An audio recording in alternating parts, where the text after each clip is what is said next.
This is Monty in the Morning, the show Phoenix Magazine readers voted #1 talk radio show in Arizona. #1 during your morning commute. #1 whenever news breaks during your day. And #1 whenever and wherever you want to talk sports. Now it's time for Monty in the Morning. Hey, yo, man, how the heck are you? It is the Monty Show.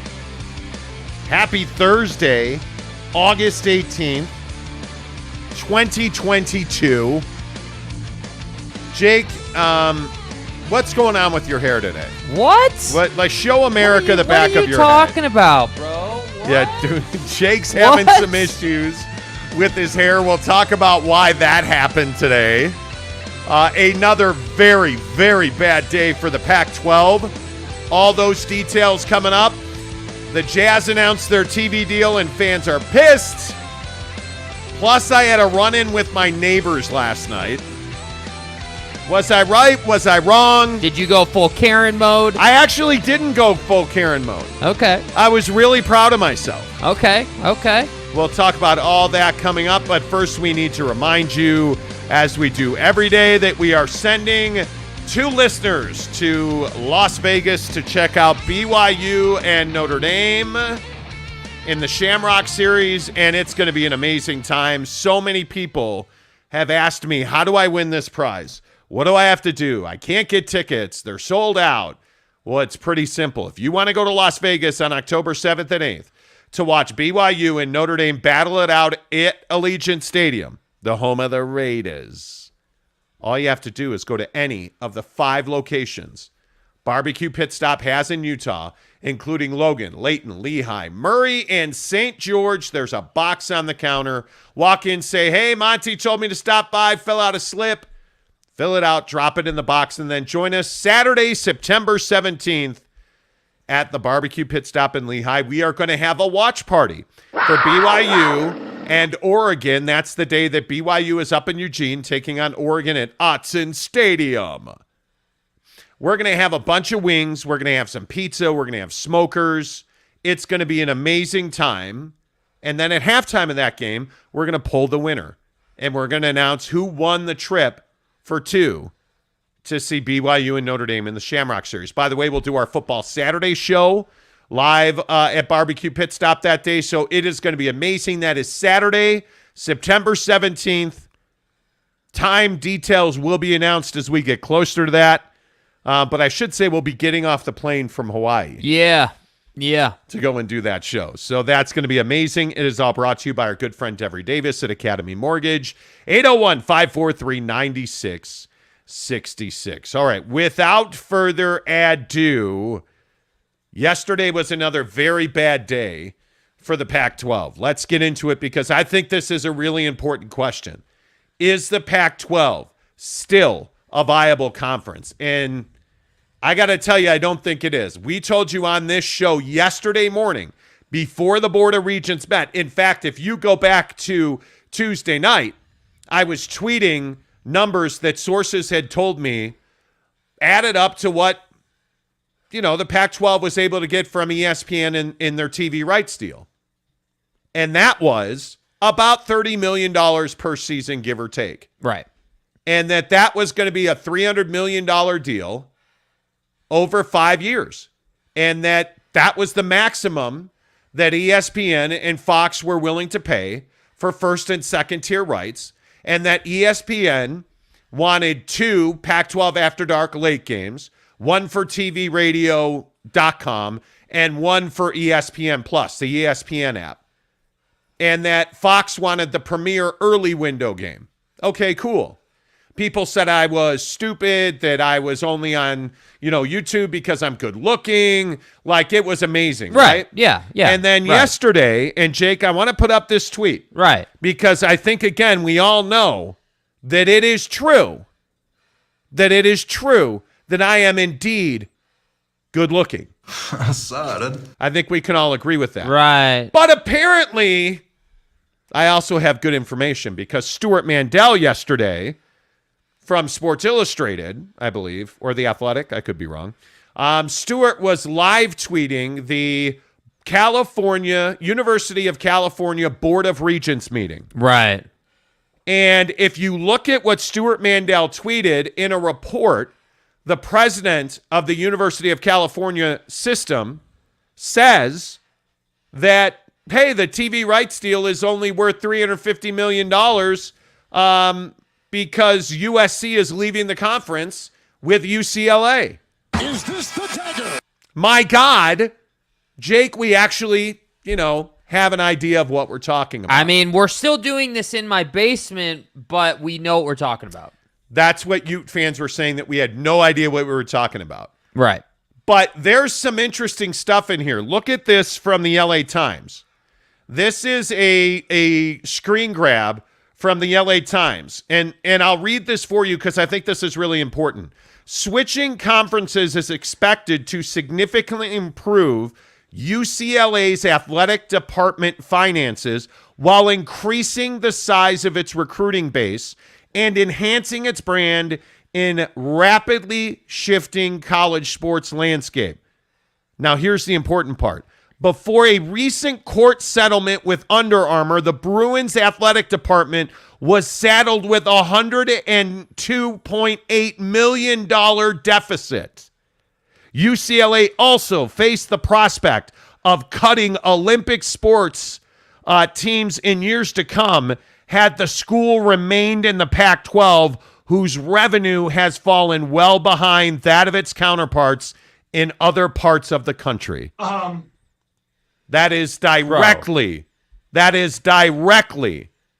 from the LA Times. Yeah. The Pac-12 is dead. And again, I don't think we're painting dire pictures here. What we found out yesterday is that according to the University of California Board of Regents, it's over. Because UCLA is worth a very small sum.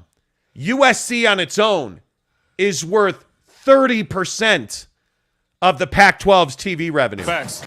30%. Just some, small chunk, right? 30% of the Pac-12's TV revenue.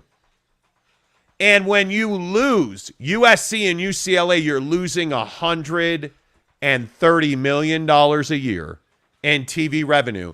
That's $13 million per remaining school of the 10 remaining. It's over. There's no way for this to be viable. And the whole reason that the University of California Board of Regents is meeting is because they're trying to figure out if they can force UCLA to stay in the Pac-12. Because without UCLA and without the Los Angeles television market, the University of California at Berkeley, their athletic department likely is insolvent. They have massive debt on Memorial Stadium, which they just renovated several years ago, that they are trying to pay off. They are already hemorrhaging money because their football program has been terrible. They don't sell tickets. And by the way, I'd also remind you, these numbers do not include ticket sales and ticket sales related revenue. It's over in the Pac-12, Jake. I don't see any way that they can survive. Yeah, I was brainstorming last night trying to figure out, what's the solution here? What else do you do? Because I agree, I don't know, what the path to survival is other than an influx of private money. That's the only other thing that I could think of.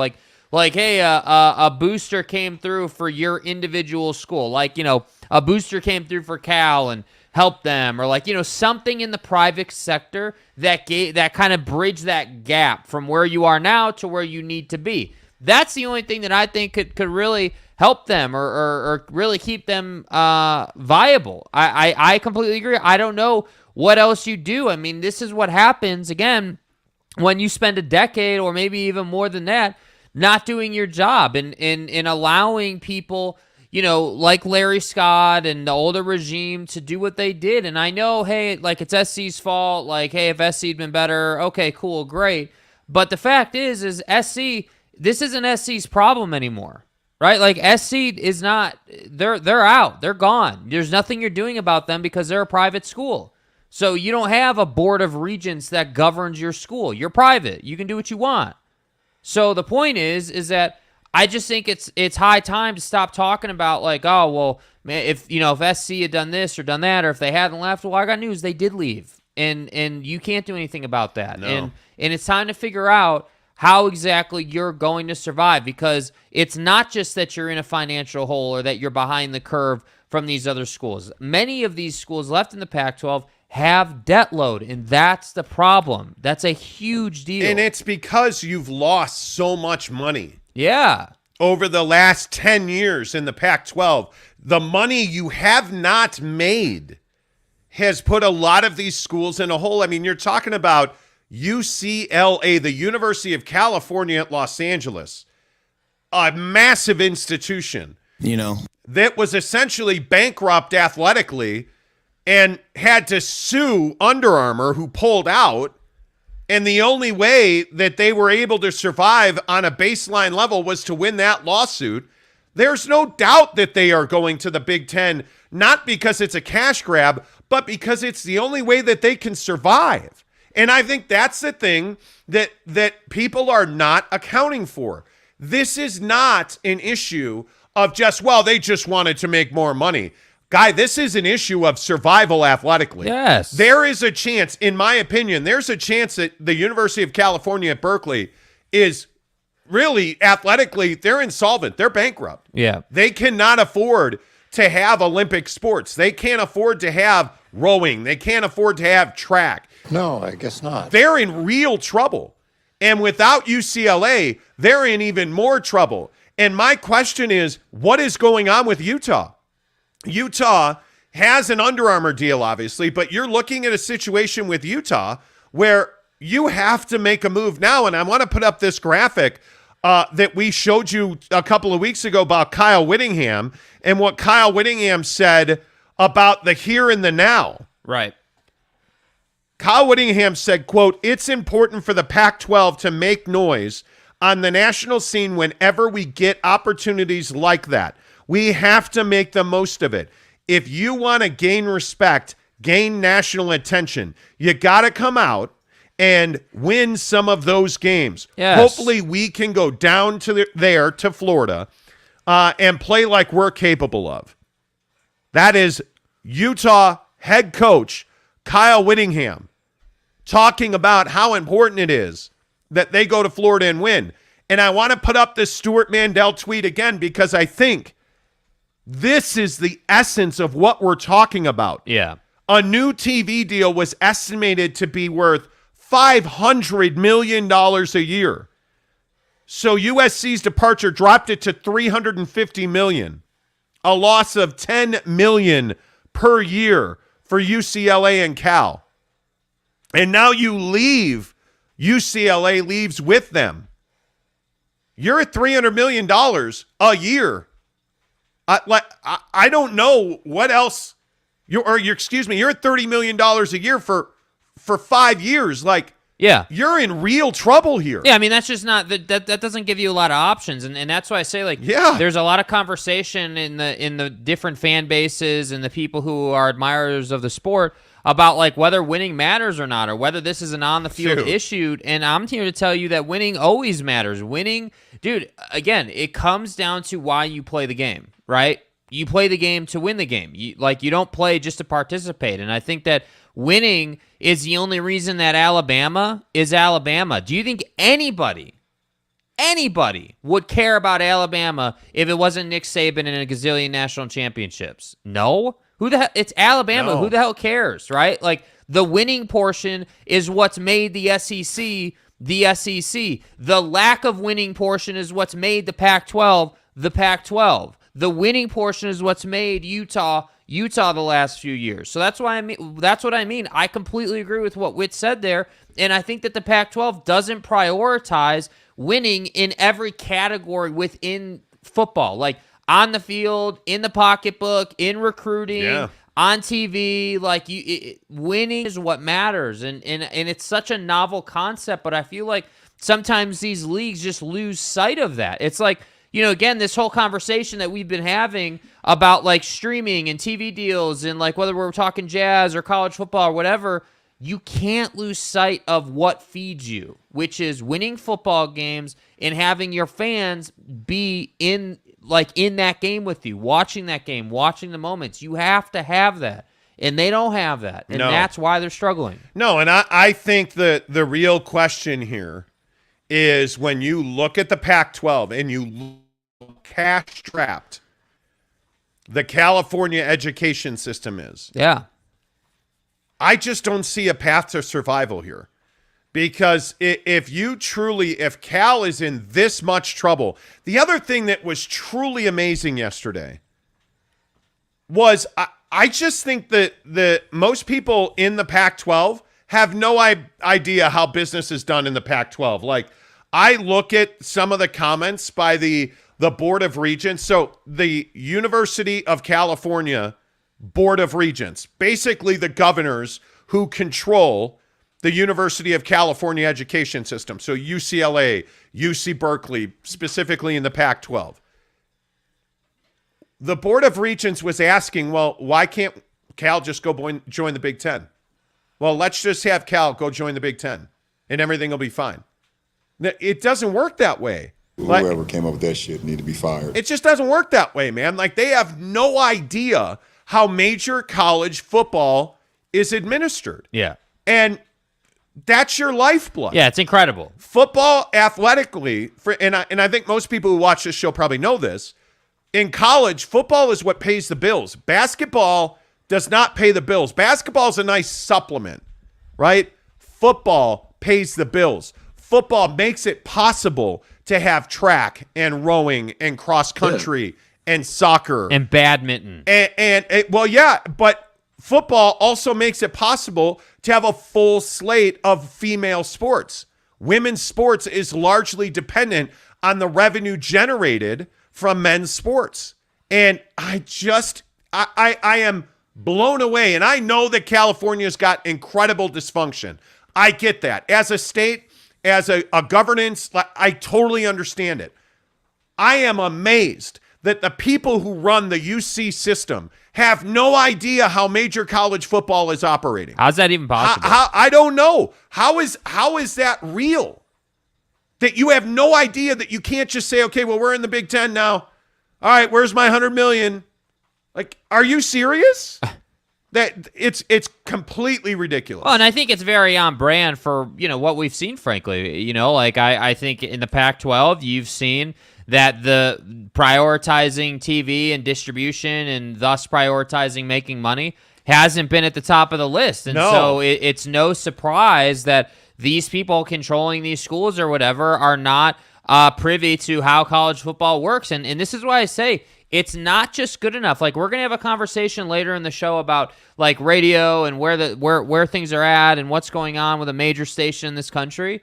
It's not good enough just to do business like you've always done it anymore. That's right. It's not good enough just show the hell up and just think, oh, well, we're in Los Angeles or we're in Berkeley and, that's good enough. And that's what's going to make us money and people are just going to pay. No, that's not good enough anymore. That's not how the world works. And I think that what we're seeing is some, attrition, if you will. We're seeing, hey, the world is punching you in the face and you're not doing anything about it. You know what I think we're seeing? I think we're seeing a reality check. I think we're seeing that the arrogance of the Pac-12, wow, that same arrogance that kept BYU out of the Pac-12, that same arrogance that said, oh, well, we're research institutions. I'm for real. Why don't you guys go play in the Mountain West?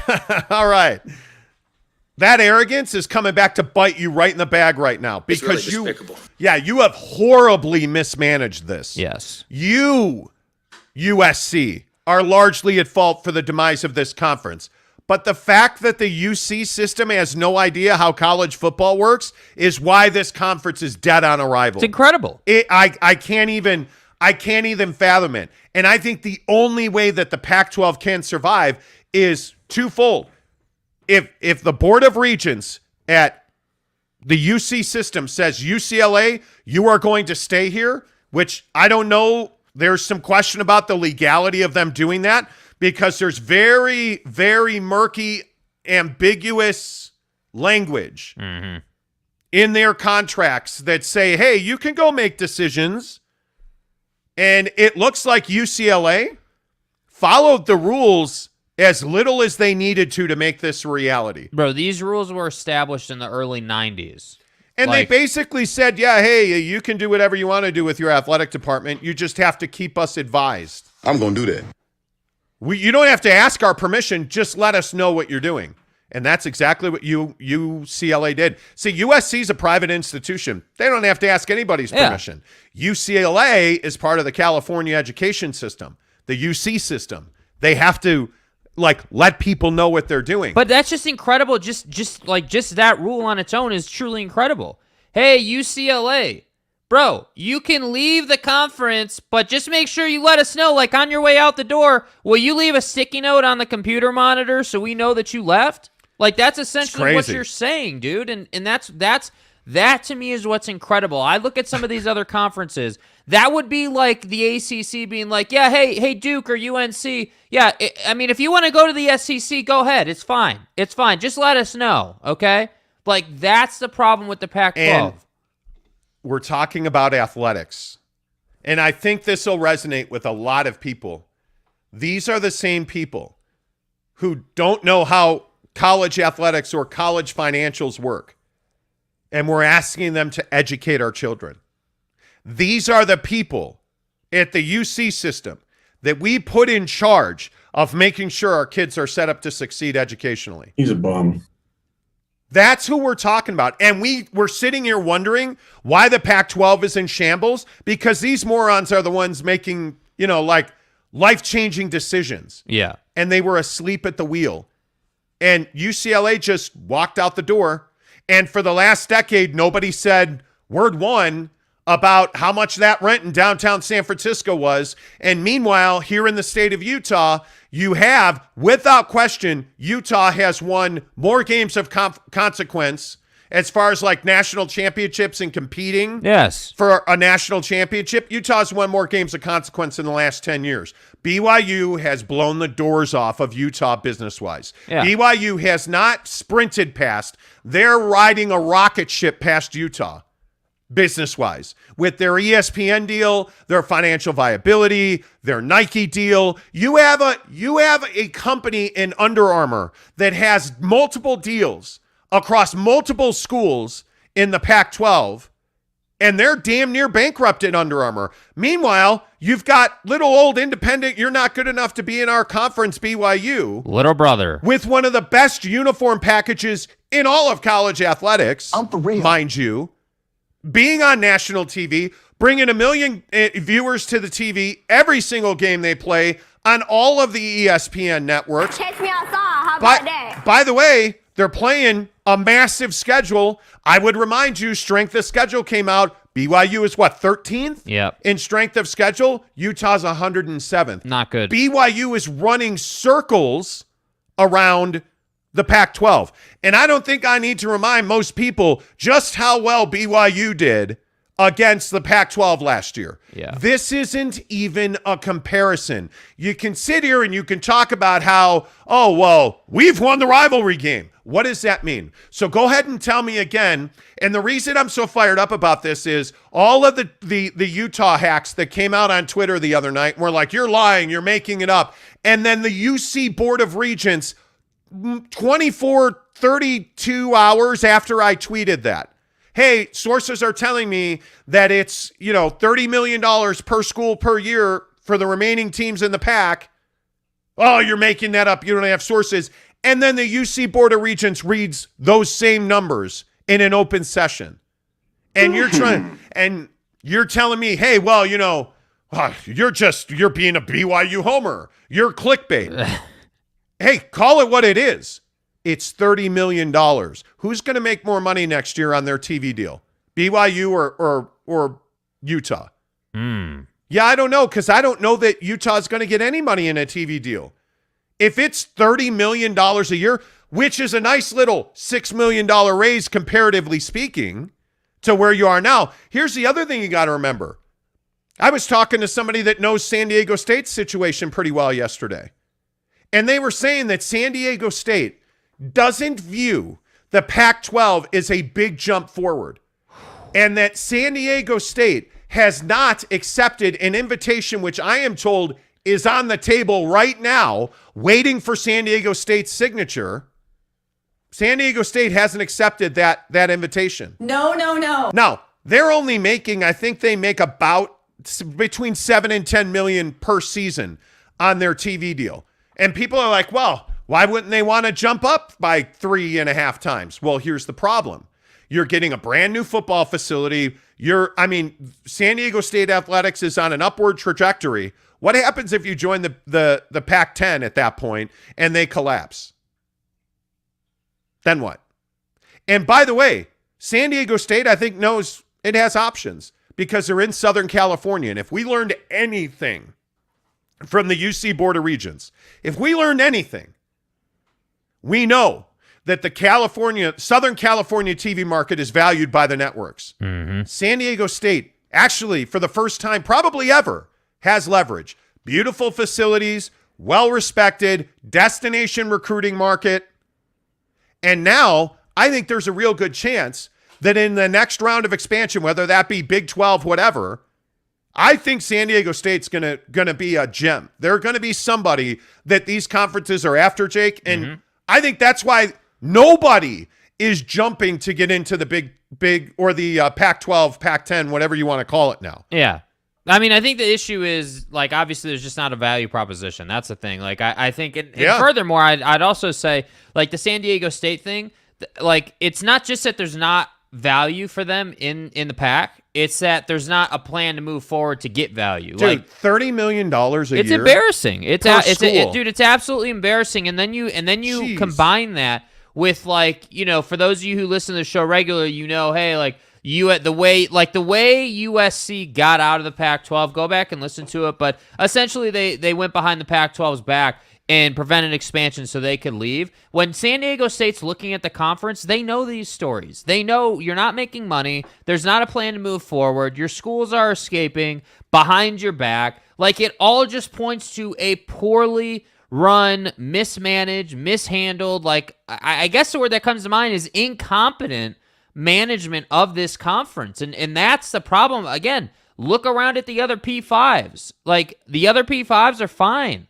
Like, I know everyone's saying, oh, well, the Big 12 is 2 teams away from being the PAC. Okay, cool. Well, they still got those 2 teams, and they're still surviving, and they're still in fine shape. But by the way,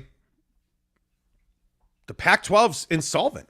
I mean, all of this stuff that we're talking about. Yeah. The Pac-12's broke.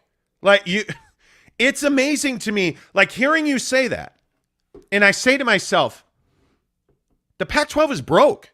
What reason? Try to come up with one reason why someone would want to join the Pac-12 right here today. And look at San Diego State. That's a, and I could be wrong, but I'm fairly, San Diego State is a Cal State University. I mean, if you're San Diego State, you're looking at UCLA and you're like, hey, dude, like, why would San Diego State step into this quagmire? You wouldn't. Why would you want to step into a situation where you already know, by the way, if you join the PAC now, like, let's say you're the school in Southern California that replaces USC and UCLA. Do you really think you're getting a full share of $30 million? No. You're not.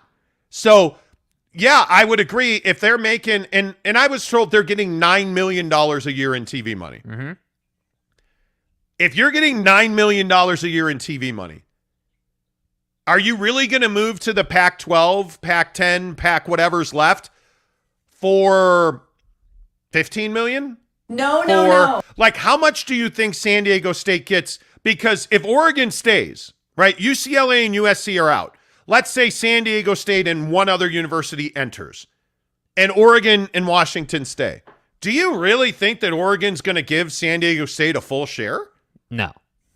Are you out of your mind? That's not going to happen. No, that's not happening. There's no way that happens. No. I look at this situation, and I actually think that San Diego State's doing the right thing.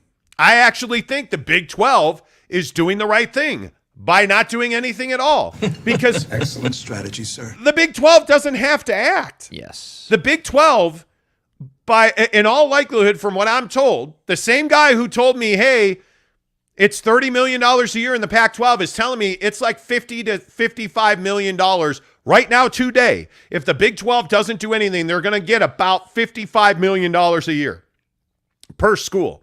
That their TV deal, at a minimum in their new contract, which is going to be negotiated in a year, would be at a minimum $500 million if they were negotiating it today. I'm pumped. And most people think a year from now, that will be up at least $100 million. Well, yeah. I mean, but think about it. Where's the conference going? And this is what I mean. If you're San Diego State, you would never join the Pac-10, I guess, if we want to call it that, or whatever the hell it is. Like, you wouldn't do that. You would call the Big 12 and be like, hey, what can we get done here? We're looking for a spot, and we're not going to the Pac, and we're not quality enough to be in the SEC or the Big 10.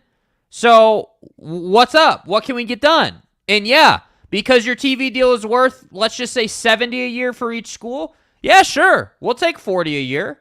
Yeah, no problem. No problem at all. We'll take 30 a year because we know we can grow into that full share. And it makes sense because there's a path forward. That's what I'm talking about with the Yes. path. You don't have a path forward. It's not like, again, we said this on the show yesterday. It's not the problem isn't just the problem itself for the PAC. The problem is that you have this issue and there's no plan to move forward. You don't have a stockpile of money you're sitting on, and your premier brands are talking about leaving. Nobody is going to step into that situation. It doesn't make any sense. And certainly not another, UC school. I mean, you're not going to do that. There's just no way. There's just no way that you would do that, knowing the inner workings. And that's why I say, think about it. If this was the SEC, not that this will ever happen to the SEC, but let's just say it did, you have a way out because you win football games, and a lot of them. It's Alabama, it's Georgia, it's LSU, it's Arkansas, right? Like, you have these schools that are in the SEC that play big-time football regularly. So that's why the SEC is never going to be in this situation. That's why SC went to the Big Ten. They want to play bigger games of consequences more often so they can get more TV money. That's the issue. And so that's why I say, let's stop criticizing BYU for going to the Big 12 and saying, oh, well, you're never going to make it in the Big 12. Well, it doesn't really matter. They're going to get paid now, right? So if I'm Utah, I'm saying, okay, I have to move. I have to get going here, because if I don't, I'm going to wind up in a situation that I don't want to be in. And I'm not saying that's the Mountain West, certainly, but what I am saying is you're just happy to sit here and whatever is going to be left of the wreckage that was the Pac-12. That's not good for your school. I just don't know how. I don't know how you fix this. There's no clear and obvious way to remedy the money problem. Yeah. There's no clear and obvious addition that fixes this. And listen, I know that Bob Thompson, the former president of Fox Sports, came on a couple of weeks ago and told us, that the Pac-12 can be saved without UCLA. I doubt that. I don't know how you do that. I think the only way that you can save this conference is to keep UCLA and leverage San Diego State to join the conference. That gives you Southern California. But when USC and UCLA leave, which I think is going to happen, the PAC will not have representation below Berkeley. And what makes you think that they'd be able to do that based on their prior behavior? I don't think anything. I think we have to keep pointing that out. How can we have confidence in a board of regents or a management team, if you will? How do you have confidence in that team when they are the exact same people who put you here? That's the issue. That's what I can't get away from with this conversation. And again, I don't crazy. mean to be redundant with this, putting this picture up here. Yeah. This LA Times piece, look at this, what's on the screen right now. Look at this. The Bruin athletic department was saddled with a record $102.8 million deficit. Come on, man. A deficit. They're in the hole. $102.8 million. That's UCLA. But that's okay because they're getting $70 million a year in TV money, right? Oh no, that's right. That's right. You're not. You're not. And that is, again, the only reason that this is not a death knell for the conference is because UCLA was able to negotiate an out-of-court settlement with Under Armour, who pulled out of their massive deal with UCLA. Yeah. Like, it's brutal. Cowabunga. All right, let's get your comments in here. I appreciate you guys listening to me rail about this. And listen, I think most of you who watch this show know this, that, we are not, I'm not going to say we. I am not affiliated to the state in any way, shape, or form. I wasn't born here in Utah. We choose to live here, and we have for the last decade. I'm a Notre Dame fan. Trust me, I understand the pain of independence. But Utah fans are coming to I think, a very difficult realization. And that is that the Pac-12 is not what you hoped it would be. And I think you have to realize now that BYU has passed you by. And I understand why you want to say that, your sources are bullshit and you make it. Okay, I totally get it. Yeah. Because $30 million a year makes you look foolish.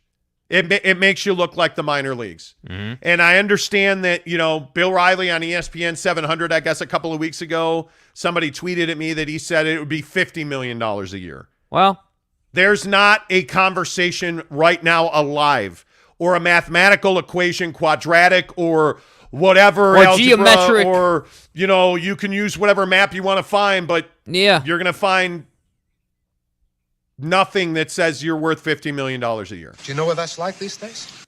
You're just not. And again, I will simply restate what I said yesterday on the show. It's on YouTube. It lives forever.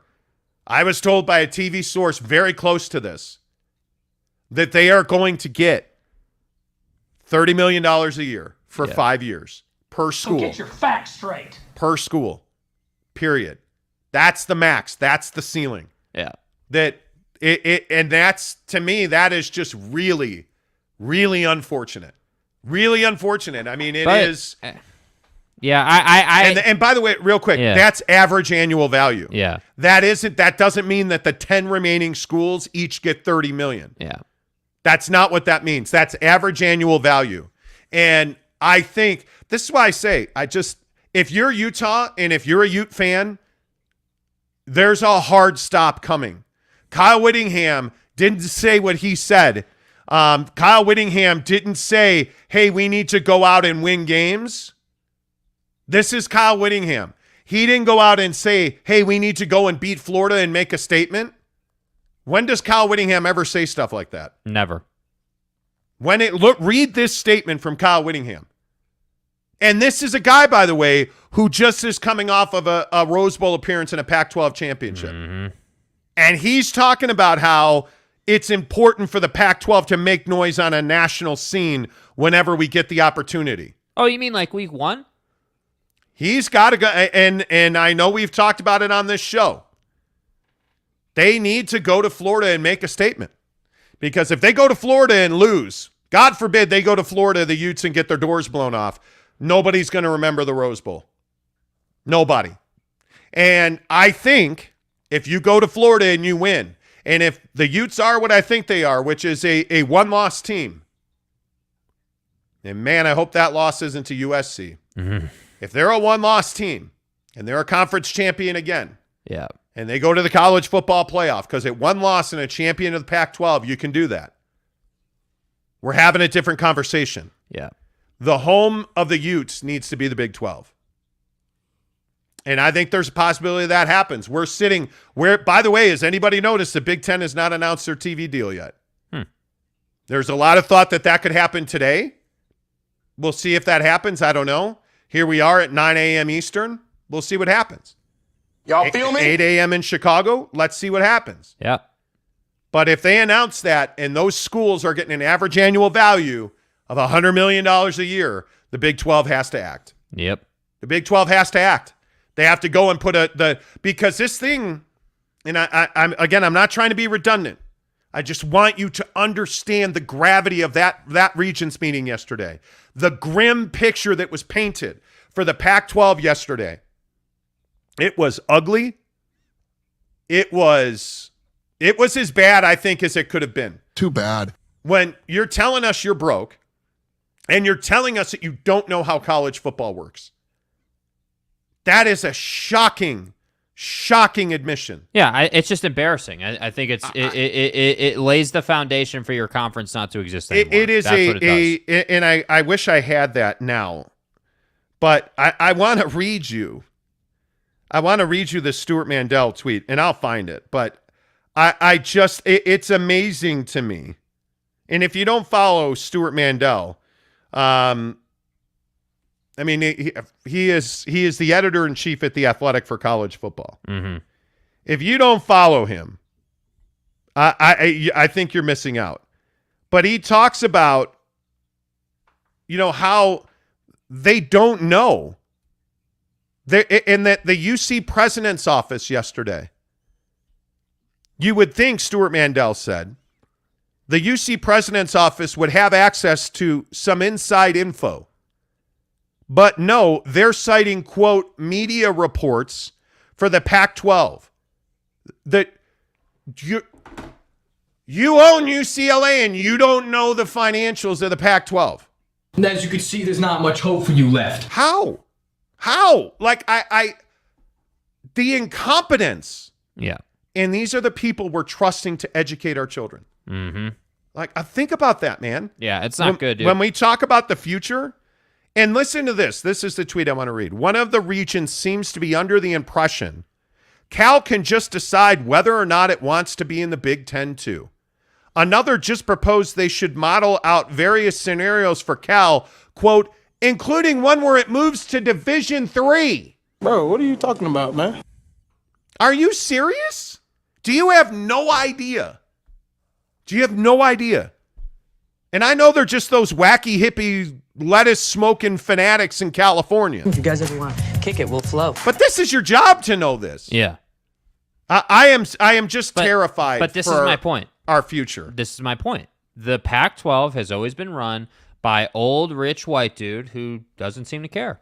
Doesn't care about need football. To care, doesn't need to know. we could go to the football game on Saturday, I guess. Like, what are you talking about?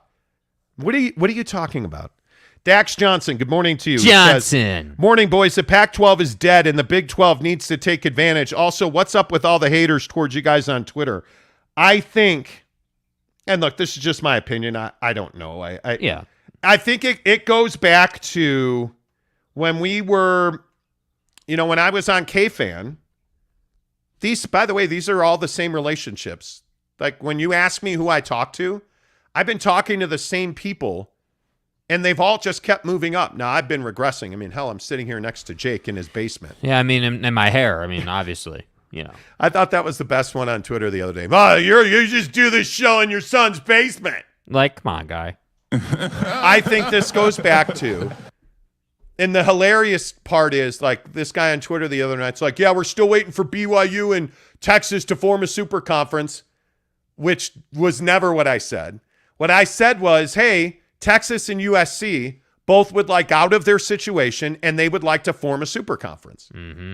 And they have talked about forming a super conference, one that would include BYU. A large group of schools getting together to make a bunch of money while playing football. Yeah.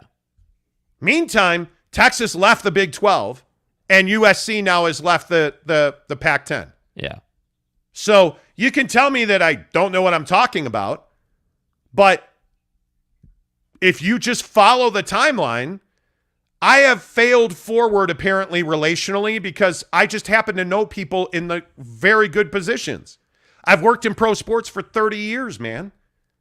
I know, I'm telling you right now, the hate on Twitter is good. The people saying that we don't know what we're talking about, it's almost as though it's formulaic. Well, and it's funny. Oh, you don't know what you're talking about. You don't have sources. And like with the Donovan Mitchell trade. Yeah. Oh, you guys don't know what you're talking about. Stop lying. Yeah. Dude was saying, hey, he's getting text messages. You guys don't know what you're talking about. How'd that work out for you? How did that work out for you? How did it work out for you last year when we told you Rudy Gobert was going to get traded?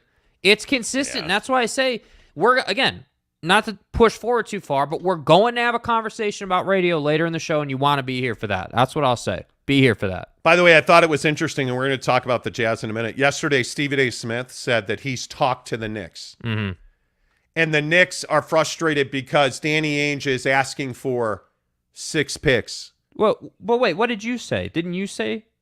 That Danny Ainge has frustrated the Knicks because he's asking for 6 picks is what we've talked about for weeks on this show. Interesting.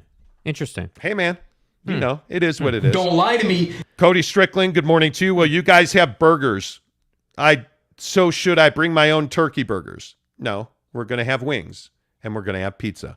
Jesse Harsh says, morning, boys. Are Oregon and USC rated properly in the AP? In my opinion, they're overrated. I think USC is vastly underrated. Yeah, but they got to earn their ranking. They do, but if you pay attention to what USC's added, not just Lincoln Riley, they're incredibly talented. Yeah, I mean, they're 2.5 deep. Yeah, I don't know that they're 3-4 deep right now, but they're as talented as they've been right now today in a decade under Lincoln for what, 5 months, 6 months? Yeah, I agree with that. But I think that SC, again, you know, and we've always disagreed on this, but I think SC has lived on this notion that they're SC and they're in Southern California, and that's why everyone thinks they're good. And they've been terrible for the last 10 years. And so now Lincoln's come to the program and done everything you were just talking about. And so there's optimism around the program, as there should be, rightfully so. I think they're going to be good, no doubt about it. But that doesn't mean that in the preseason you're going to get a gift of a ranking. That's not how it works. You need to go out, you need to win football games, and you need to beat Utah this year if you're SC. I think Utah's underrated at 7, and I think BYU's vastly underrated at 25. Yeah. But, you know, BYU, I'm a little concerned about Gunnar Romney.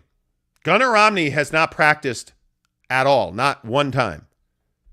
And I'm trying to find out what's going on with Gunnar Romney. He's got to be injured. And I understand, like, they did their inside Cougar training camp the other day, and Kalani Sitake talked about, hey, we're resting people, we're being very careful. Mm-hmm. Gunnar Romney hasn't taken a rep in practice yet. But he's also a veteran. He hasn't taken a rep in you're not concerned that he's hurt? I mean, yeah, he's probably hurt. Probably. But I'm not going to sit here and say that somehow the guy is, you know, like him not practicing doesn't mean that he can't come out week 1 or whenever that first week he plays will be and execute. I mean, I just think that that's part of life as a football player. When you're hurt, your job is to make sure that you stay in the know as far as the playbook's concerned, and you keep yourself sharp. Yeah, that's your job. I also think as a wide receiver, there's something with the ball hitting you in the hands, and there's something in catching a football from your quarterback, knowing how that ball is going to spin, knowing how that ball is going to feel. How much time is Gunnar Romney and you know, that group of quarterbacks, Jaron Hall Conover looks unbelievable. Yep. But how much time has Gunnar Romney been able to spend with Jaron Hall? That's my biggest concern. They need those wide receivers to be explosive and good. And I don't know what it is, and I hope I'm wrong. I sincerely, I hope I'm wrong because I love Gunnar Romney. Yeah. He has got to be injured. You don't not play a guy in practice. You do not. I mean, half reps, okay. You're just trying to keep his legs fresh, okay. Yeah, he's probably hurt. You're not wrong about that. But I'm not going to sit here and stress about dude's ability to get the job done when he does come back. I think that like if he starts to, you know, falter, if he starts to wane, then yeah, let's be concerned. Like, I don't disagree with what you're saying. It's ideal. In a perfect world, you would be catching those passes. You would be practicing. Like, obviously, it always helps to get those reps in, but I think it would be different if this was a guy who's like first year on the team and he was some big recruit who just couldn't practice and didn't have the chemistry already, you know, but I think he's got that chemistry. I think there's enough there where he can get by is, I guess, my point. Yeah. I just, more to the point, I'm more concerned that they have significant injuries early in the season. That's what I would say. All right. Kurt Myers, good morning to you. He says, I'm out taking my morning walk to get cut. Let's go. Neville 93 says, good morning, guys. The Pac-12 is dead.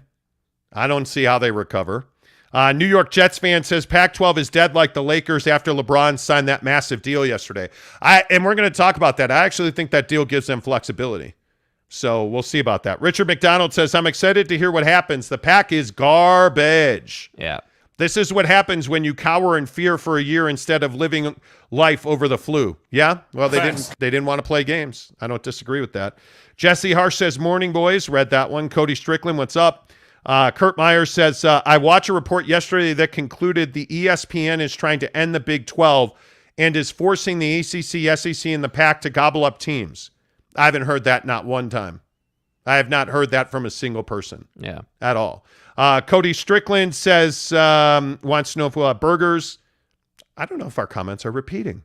I'm sexy because my Sexy Lopez says. That could be. That could absolutely be.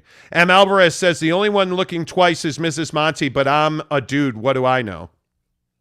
Okay. Donnie, please. I mean, I'm a good-looking dude. I mean, Kenai Johnson says, top of the morning, fellas, fits the Pac-12 perfectly. Yeah. It is amazing to me that they don't know, that the UC Board of Regents clearly does not understand how college football works. Nope. I'm shocked by it. Shocked.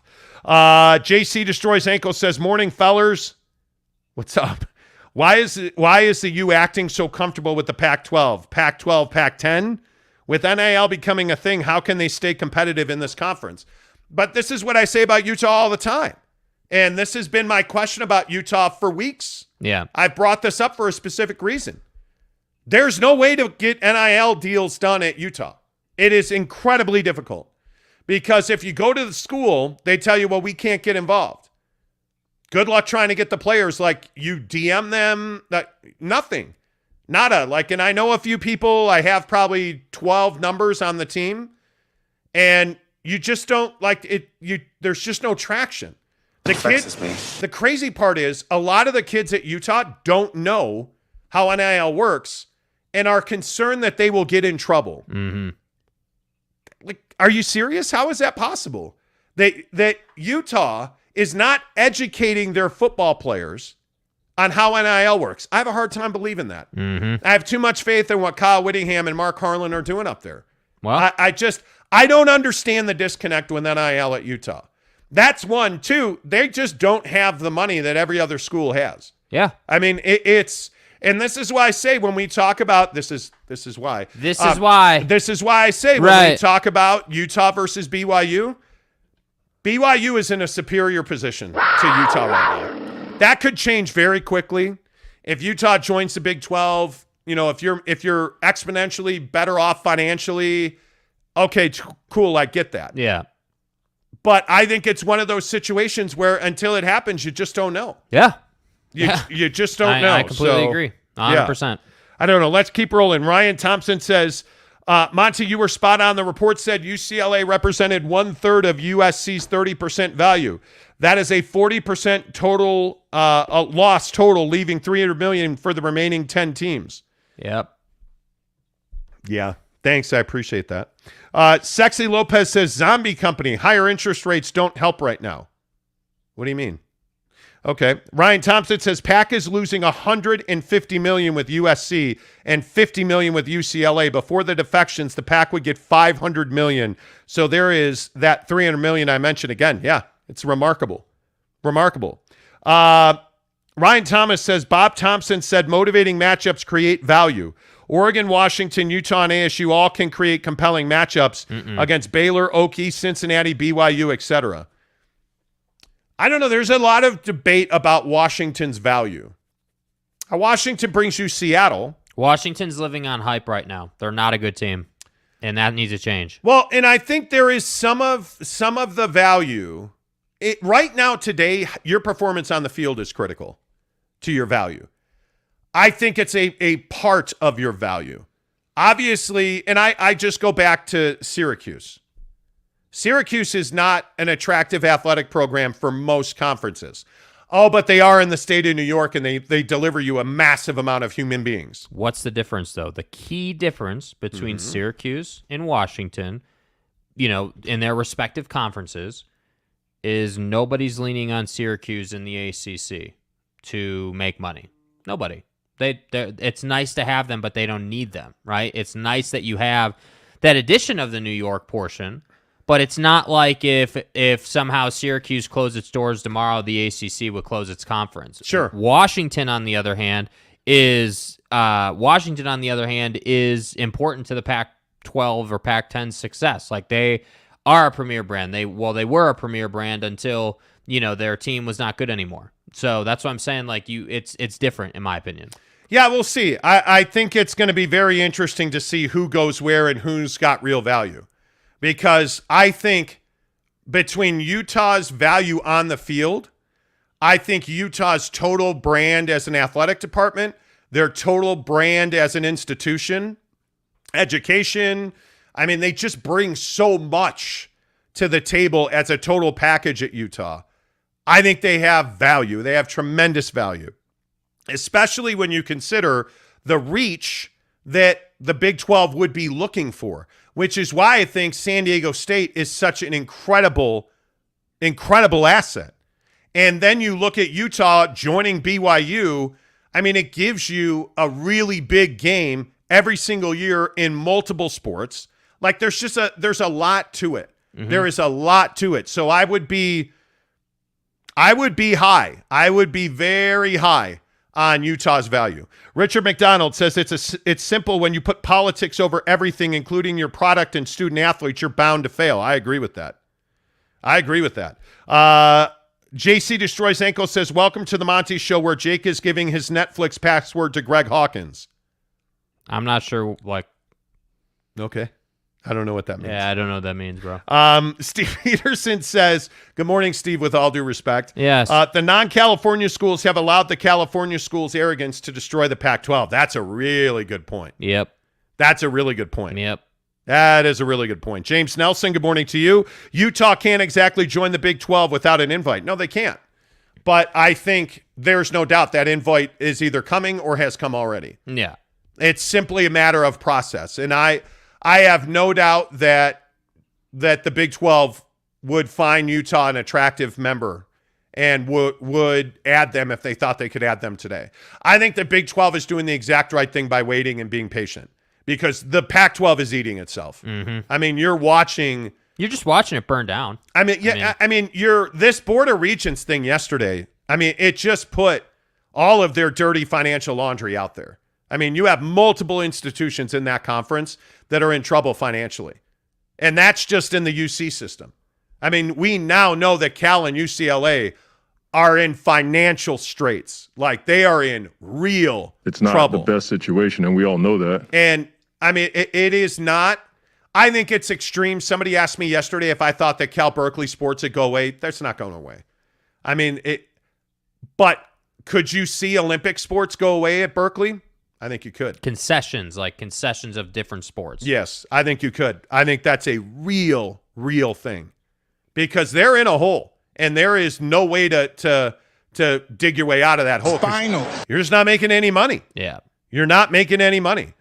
Steve Peterson says, I want Utah to survive. I want them out of that conference. They need to make a move and not have the same arrogance of the Cal schools. Well, yep. I mean, man, the 180 in situations is just incredible. Yeah, but this is what happens. That arrogance piece that he's talking about is so spot on. I mean, you can't be that far off. You can't, that's why I was so surprised. What was it, 2 weeks ago at Pac-12 Media Day? The arrogance was alive and well. And it's so funny to see.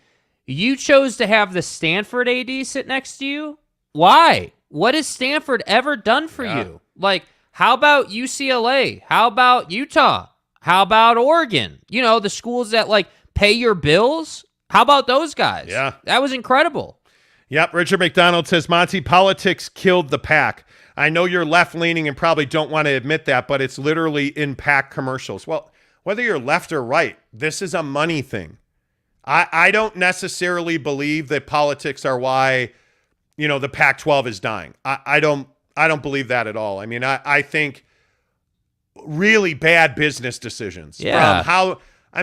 Having lawyers make decisions about officiating on the football field is ridiculous. Arrogance and just a reluctance to make a TV deal. Yeah. Just really stupid financial decisions, overspending. under earning, overspending, not respecting your profit and loss sheet. It's very simple. The other thing, when you talk about politics, the other thing I find so interesting is every conference is a melting pot.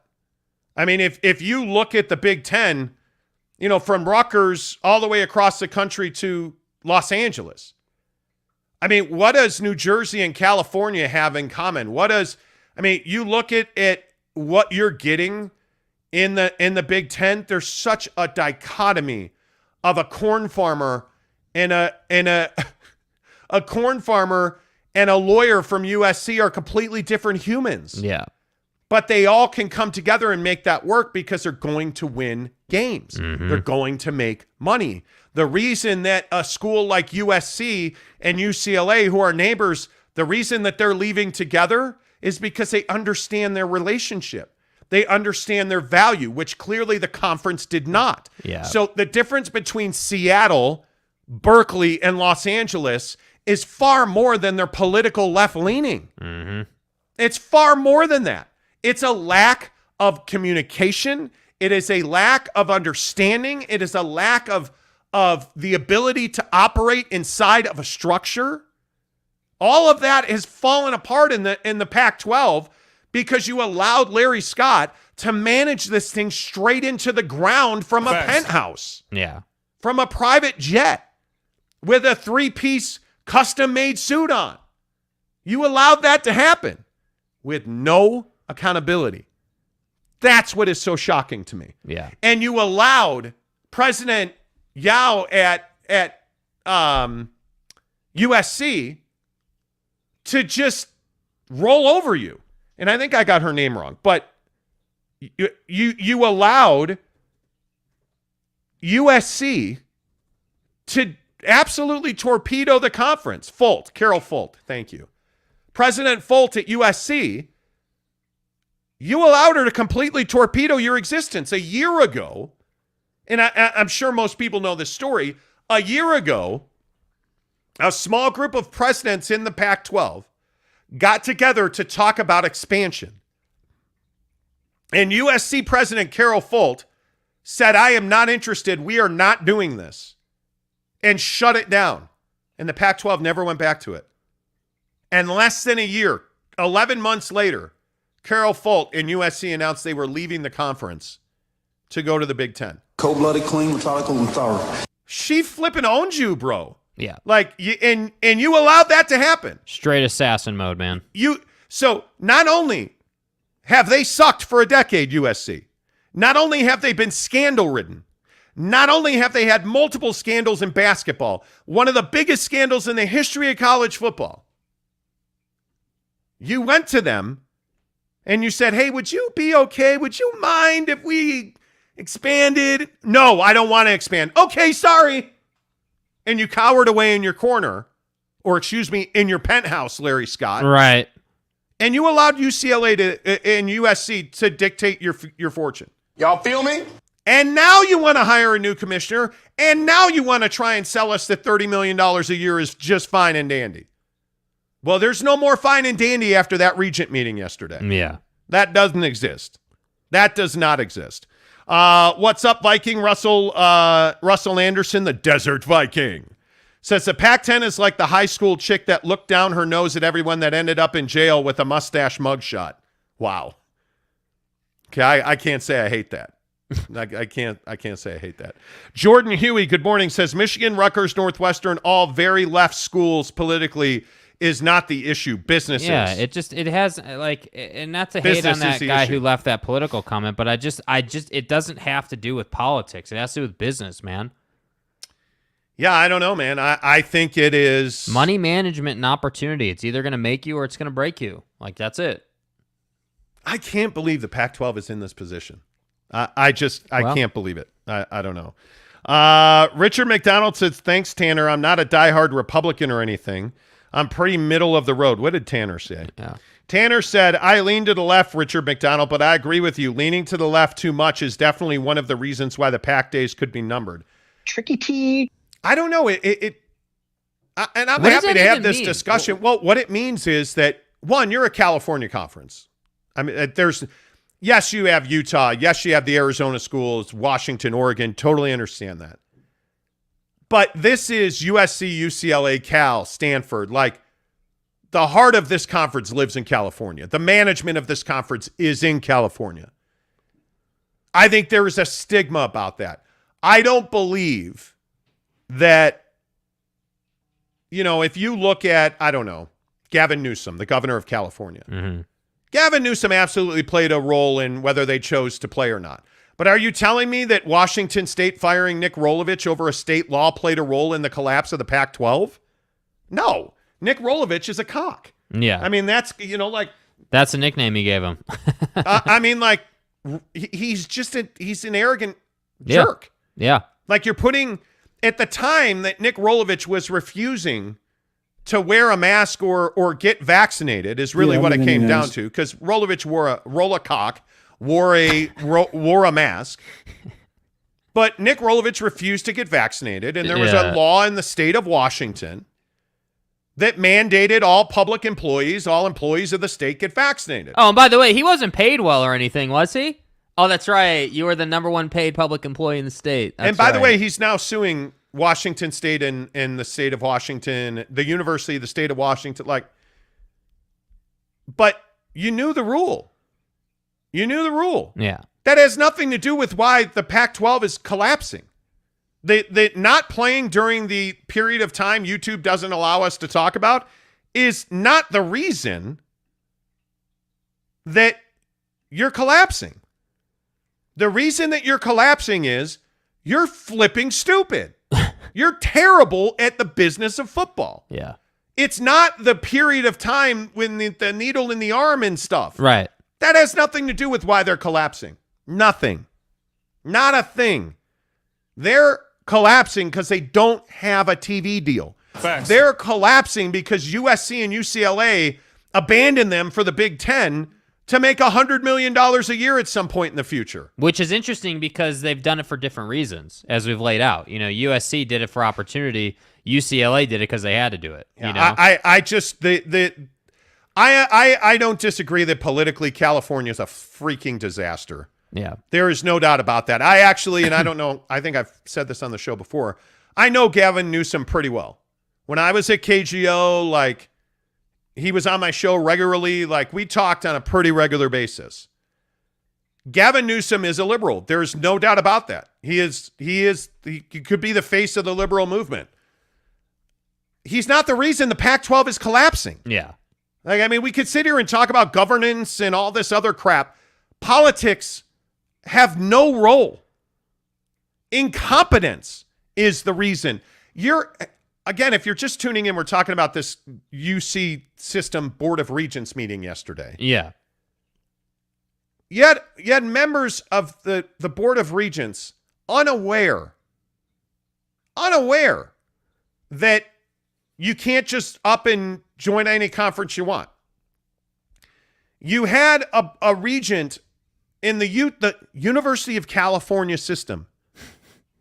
One of the people charged with running the system said, well, why doesn't Cal Berkeley just go to Division III? What? What is that, dude? Do you know what that would do to them financially? Even as crippled as UC is now. Do you know how little money you would make? That's why the Pac-12 is failing. Yeah. It has nothing to do with the ballot box and everything to do with incompetent management. That's 100% what this is about. And we could sit here and go round and round about politics and taxes and overregulation and business climates. Why does Oregon want out? Are you telling me that Oregon's not left-leaning? Yeah. Are you telling me that USC is not left-leaning? It's not politics. Yeah. It is not It's bad politics. business, bro. It is.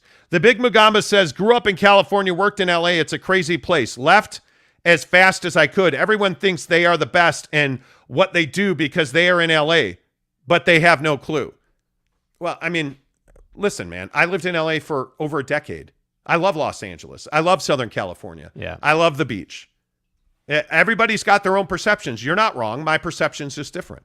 That's all. Court McMullen says Gavin Newsom has run California into the ground. He barely escaped a recall election. Well, no, he didn't barely escape. He easily overcame. Like, come on. See, but this is what I mean. See, this is what happens. See, this is what we allow ourselves to get into. Yeah. As a society, we're talking college football, and we're talking about incompetent business practices that have put you in a terrible position. This has nothing to do with recall elections or, honestly, Gavin Newsom or the time we can't talk about. It has nothing to do with that, because if it had anything to do with that, the SEC would be in trouble. The Big Ten would be in trouble. The Big 12 would be in trouble. The ACC would be in trouble. Everybody else would be in the same boat the Pac-12 is in. But what do you notice? They're not. In fact, I would even say the Big Ten is thriving. You're talking about $100 million per school TV deals. I think they're doing okay. This has nothing to do with politics. It's everything to do with that, with business. Straight up. I just it's not hard. It's not difficult. And it's funny, I actually know a ton of people. I probably know a dozen people that work at the Big 12 or at the Big 10 network. They're laughing at people in the Pac-12. I mean, like, the Pac-12 is the laughing stock of college sports right now. Yes. This UC Regents meeting yesterday left people stunned and in awe of just how incompetent that conference in the UC system is. It's well, and so it begs the question: what is Utah going to do? What is the plan of action? There's get to the Big 12, dude. You got to get to the Big 12. I don't see any way. Steve Peterson says, Monty, the Deseret News is now also reporting about the financial state of the Pac-12, and it's exactly what you reported, but you know nothing. Yeah, I mean, we don't know anything on this show, and none of the people who write jazz content in this town or write content on college football listen to the show. No, not at all, not at all. And listen, I think the thing that you know about this show is your opinion is really welcome here. Honest to God, whether you agree with us or not. I mean, we the idea that you guys are here. How many? There's 286 people in this live stream right now. Like, I mean, our channel is exploding. Yeah. We really appreciate you guys. You're not wrong. You're not wrong unless you're like, oh, Donovan Mitchell plays for the Sixers. No, you're wrong. He plays for the Jazz. Okay, you're wrong about that. But your opinion on California or Gavin Newsom or politics, or you're not wrong about that. It's just an opinion. Like I appreciate the exchange of ideas. Mm-hmm. Going raw with Huck. What the hell kind of name is that? First of all, welcome to the show. Who the fuck are you? First of all, going raw. Raw and uncut. On BYU Radio. No, not on BYU. The original Pac-12 schools, USC, UCLA, already in the Big Ten, but Stanford, California, Oregon, and Washington will be part of the Big Ten. So they essentially moved up, leaving the Big 12 behind and mediocre. Well, I mean, listen, we'll see. I mean, you could be absolutely right about that. I don't necessarily believe that's going to happen. I don't. I think it's going to be 3 more years before we see a massive wave of reconstruction in college football. Yeah. By the way, did anybody notice, I don't know if you guys are reading the ticker or not, did anybody notice the governors of the college football playoff met to talk about abandoning the NCAA on Monday? Good. College football is going to change. I'm telling you that now. Tanner says, LOL, Steve, don't let Mont's head get too big. Too late. Ask Mrs. Monty. Sam Winder says, wrong. Okay. Kanai Johnson says, so let's say there is no invite to the Big 12 for Utah. What's the next move staying in the Pac-12? I don't know, dude. And that's the honest answer, because I don't, there's not another course of action. There's not. Like where are you gonna recoup that money? Where are you going to? What's the plan of survival? What? So we're gonna go. So what's the TV deal? Allegedly, like 7 years, I think, at $30 million ish. A school, obviously, like you were saying, that's an average annual value. Not every school gets that, but you figure Utah is going to get a bigger piece of the pie, of course. So if you just sit there and wait and watch your conference go to shambles, that's just bad business. If UCLA can find a way out, Utah can find a way out. There is zero question about that. And I just think that Utah is a great program. I think they're valued. I think that, bro, what is going on, man? I don't know what's happening in my house, Nobody is home right now. Nobody is home. It's the two of us. Mrs. Monty's out getting her physical this morning. And there is loud music playing in my house right now. I don't know. Maybe you try. Alexa, stop. No, that's not. I have no idea what that is. It is. It is. It was the A word. See, okay. Dude, this quick freaks me sidebar. Out. This freaks me out. I am never getting a fridge like your fridge. I'm not doing it. I'm not getting a fridge with a panel in it. And it's playing Alexa, stop. Like it's dude, I have more weird stuff that happens in this house that like what? So the music. Noises you can't explain, like ticking noises. Like a wall was buckling in my and now it's not.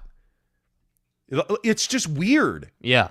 And then stuff like that happens like I don't explain it. Anyway. All right, let's keep going.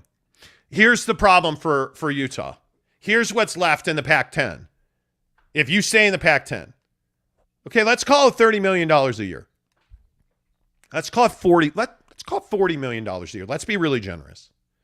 You're making $40 million a year for your TV rights. You likely won't have a full-time stream. You likely won't have full digital content. That's going to be for the next 5 years. So you're making, let me get this right, you're making $200 million in 5 years, which USC's making in 2. You know. Think about that. What does this do to recruiting? Well, here's the problem. Are you flying your coaches recruiting now first class, coach, private jet? Probably not, right? By the way, who's Utah's uniform sponsor? Under Armour. Does that need to change? Maybe. How's your recruiting? Probably not as good as it could have been if you were in the Big 10, if you were in the Big 12, right? But hey, we stayed in the Pac-10. This is who we are. Okay, so your access to big games is probably less, right? Your seat at the table is probably less because I'm assuming if the Pac-10 stays together, it opens up a huge opportunity for the Big 12. And my guess is that San Diego State would wind up joining the Big 12 because San Diego State's going to get picked up. Mm-hmm. And I keep hearing the other school I keep hearing about is Boise State. Boise State in that blue turf. Boise State announced a massive infrastructure upgrade. They are redoing quite a bit of their facilities, not by accident. Myron. I think Boise State is another school that wants conference affiliation.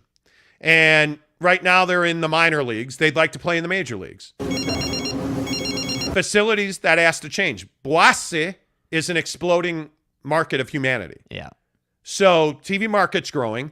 This cycle of expansion, Boise State's not going anywhere. Boise is going to do their deal. And I think in 5 years, when there's another massive round of expansion, I think that's when you're going to see that Boise State's going to join a significant conference. Yeah.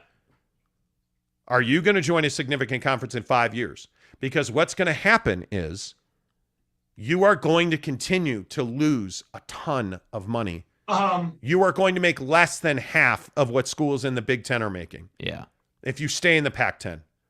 You are going to make $100 million less than Big 12 schools are making. I started having second thoughts. In that same window. You're gonna make significantly less money. It's not viable. Yeah. Money makes the college football world go round, whether that's recruiting, whether that's caliber of uniforms. And Utah does a great job with uniforms. Great job. Helmets, combinations, jerseys. Yeah. Look at BYU's uniform package. Superior to what Utah's got, to what just about anybody's got. BYU's got one of the best uniform packages in all of college sports. They're a Nike school, right? So they've got beautiful blues, all different kinds of blues, all different kinds of whites, all different kinds of blue over blue, blue over white, white over blue, white over white, like all this stuff. Yeah. So what are they doing that you're not doing? Well, they're selling exponentially more merchandise. And he will every single time. Right now, if you're the Pac-10 and BYU's now in the Big 12, that becomes the Big 16, who's got a better seat at the table? Who's got more access to the college football playoff? Well, I would say BYU at that point does. it's not an option for Utah to stay in the Pac-12. Yeah. It's not. You've got to move on. You've got to move on. Let's see. Sam Winder says politics and business go hand in hand. They are incompetent at business because they are incompetent at running their school system and their state. Yeah, sure. Absolutely could be. Absolutely could be. I don't know. Caleb says Ayton to the Jazz, baby. Okay. Did I miss something? New York Jazz fan says, that's why we love you guys. Great show. Appreciate that. Kurt Meyer says, business is why Tesla left California and many other businesses are leaving liberal states in droves. Could be. Let's see. Cam Hepler says, I have a major itch situation. Oh, do you? Yeah, got some ibs happening. Really? Utah's Pac-12 last hope for a playoff run. Is Utah the Pac-12's last hope for a playoff run? No, I think USC and Utah this year could be on a run. Why are you laughing at me? That was ferocious. That was just so casual how you just were talking college football, and then you're over here itching, and you're like, yeah, I've got a small case of the ibs here, and by the way, USC is gonna get paid. Every guy's been through that. Hell yeah, they have. I just thought it was funny how smooth you were with it. You were unfazed. You were like, yeah, a little case of the ibs here. But yeah, USC's going to get paid, and it just was funny. That was funny. Listen. Settle down. Settle down. Steve Peterson says Minnesota in the Eastern Conference. Jake, you see what thoughts? I mean? Conference realignment. Thank you. It happens. Thank you. Tanner says, yes, financial factors are bigger reasons why the Pac-12 is screwed, but I also believe the politics have played a role in it. Could be. And I don't disagree. Listen, I don't disagree with the notion that, these same people who don't know how to run a conference, don't know how to run a good school system, it all is this cesspool of death, if you will. It all runs together. Totally get it, but what I'm not really interested in is having that conversation of oh, well, liberals suck or conservatives are terrible people, or I'm just not that interested in that conversation. And I think that the Pac-10 or Pac-12 is just going in a brutal direction, and I don't know what the answer is. And it's very rare in sports for there not to be an answer. Usually, we're going to talk Jazz here in a minute, in this TV thing. There's an answer for that. Yes. You have an answer for why the Yankees suck right now, right? There's an answer for that. But in this situation with the Pac-12, there's no answer. Going raw with Huck. Can you just say going raw is his name? Going raw. Going raw says this. It's Thursday morning raw. The Big 12 and the Pac-12 are in... the Big 12 and the Pac-12 are in bed together because both TV deals will be similar. So y'all's minds and stop rooting against the Pac-12. Nobody here is rooting. Okay, what's better for our show? Oh, the Pac-12 collapsing. No, actually it's not. It's not. What would be better for our show is if BYU wins the Big 12 championship and Utah wins the Pac-12 championship and they meet in a playoff game of consequence. Mm-hmm. It'd be better for our show if the Pac-12 was alive and well. I'm for real. But it's not. And I wouldn't call, if it was today, I would value the Pac-12 media rights at $300 million a year. And I would value the Big 12 media rights at $550 million a year. I wouldn't call that equal. That's at least a $22 million difference. Yeah. I would not call that equal, and by any way, shape, or form. I would not. I just, that's just me though, and I could be wrong. As everybody likes to point out, I could be wrong. Mm-hmm. Let's see who else before we get to Jazz. Kurt Meyer says, "Call Devery Davis when you get ready to leave California." Yeah. See, there you go. See, you can refi or you can get your mortgage at school. I would absolutely do that. Let's see. Carl Christian says McMurphy tweets Big Ten not done expanding and targeting Stanford, Cal, Washington, and Oregon. I am not surprised by that at all. The other day I was talking to somebody who said the reason that they haven't announced their TV deal yet is they're trying to add more schools. Yeah, and look, who would be surprised? I mean, again, if you're the Big Ten, you have power, so you can. I wouldn't be surprised if you went in and tried to get those schools. I mean, frankly. again, while we're talking about good and bad business practice, that's good business practice out of the Big Ten. That's smart. Like you're in a situation where you can read the room and say, okay, if we can add Oregon, Washington, hell, even Utah, let's say, it's just as an example. If we can add these premier brands out of the PAC, that's going to give us even more of a grip on what's left of the PAC and the Big 12. Because if you're the Big 10, I know we got to get to this, but if you're the Big 10, you need to keep control of that second place as far as power is concerned. Because SEC's 1, right now Big 10's 2. You cannot, in any case, let the Big 12 inch closer to you. By the way, there's a lot of people surmising why we have issues in the house. Oh, God. Giggity, good morning to you, sir. He says the dogs are rocking upstairs. Donnie, please. Steve Peterson says, damn it, Monty, now the A word is freaking out. Sir Brandon says ghost bots. Could be. Ghost bots. M. Alvarez says, thanks for turning on my Amazon devices. You're welcome. Wait, did that actually happen? Did us saying the A word turn your device on? There's a bunch of people saying it did. New York Jazz fan says Andy Larson is upstairs spying on you guys. A lot of people lost their minds yesterday that I credited Andy Larson on a tweet. How could you do that, Monty? You hate Andy Larson. It's personal. I don't hate him. I don't know Andy Larson, so I can't hate him. Because I'll drop that mother. Maybe this is the transition. I don't know. Yes. But speaking of Devery Davis, yes, absolutely. When you get ready to leave the state of California and come back to the promised land known as Jita, you should you should absolutely call Devery Davis, 801-543-9666. 801-543-9666. Call him today and tell him, hey, I heard about you on the Monty Show. That really helps us. Devery, I was talking to a guy 2 days ago on DM or text, I can't remember which, who talked about how Devery Davis did a mortgage for them. And without naming him, talking about, hey, you know what? He really did a good job for me. I appreciate that. Yeah, that's who Devery is. Devery's a guy that takes care of the people who call him at 801-543-9666. And I would encourage you to do that, whether you have a down payment or you don't. Devery's got programs to cover your down payment. If you think you can't afford it, sure you can. Because the other thing that you need to realize is home prices are now coming down.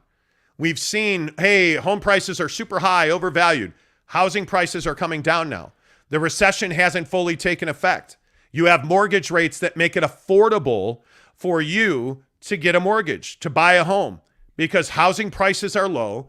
Mortgage rates are coming down. There's all kinds of programs. For instance, if you're a law enforcement official, if you're a police officer, no money down to buy a house. If you're a veteran, no money down to buy a house. You have all of these incentives to go and buy homes. Do that today. Don't wait anymore. Call Devery Davis. Get pre-qualified. It costs you nothing to call Devery Davis and say, hey, am I qualified to buy a $400,000 house?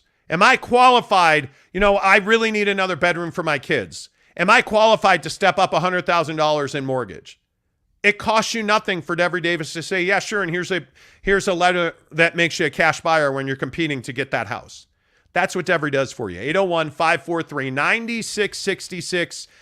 Devery Davis, NMLS number 278545.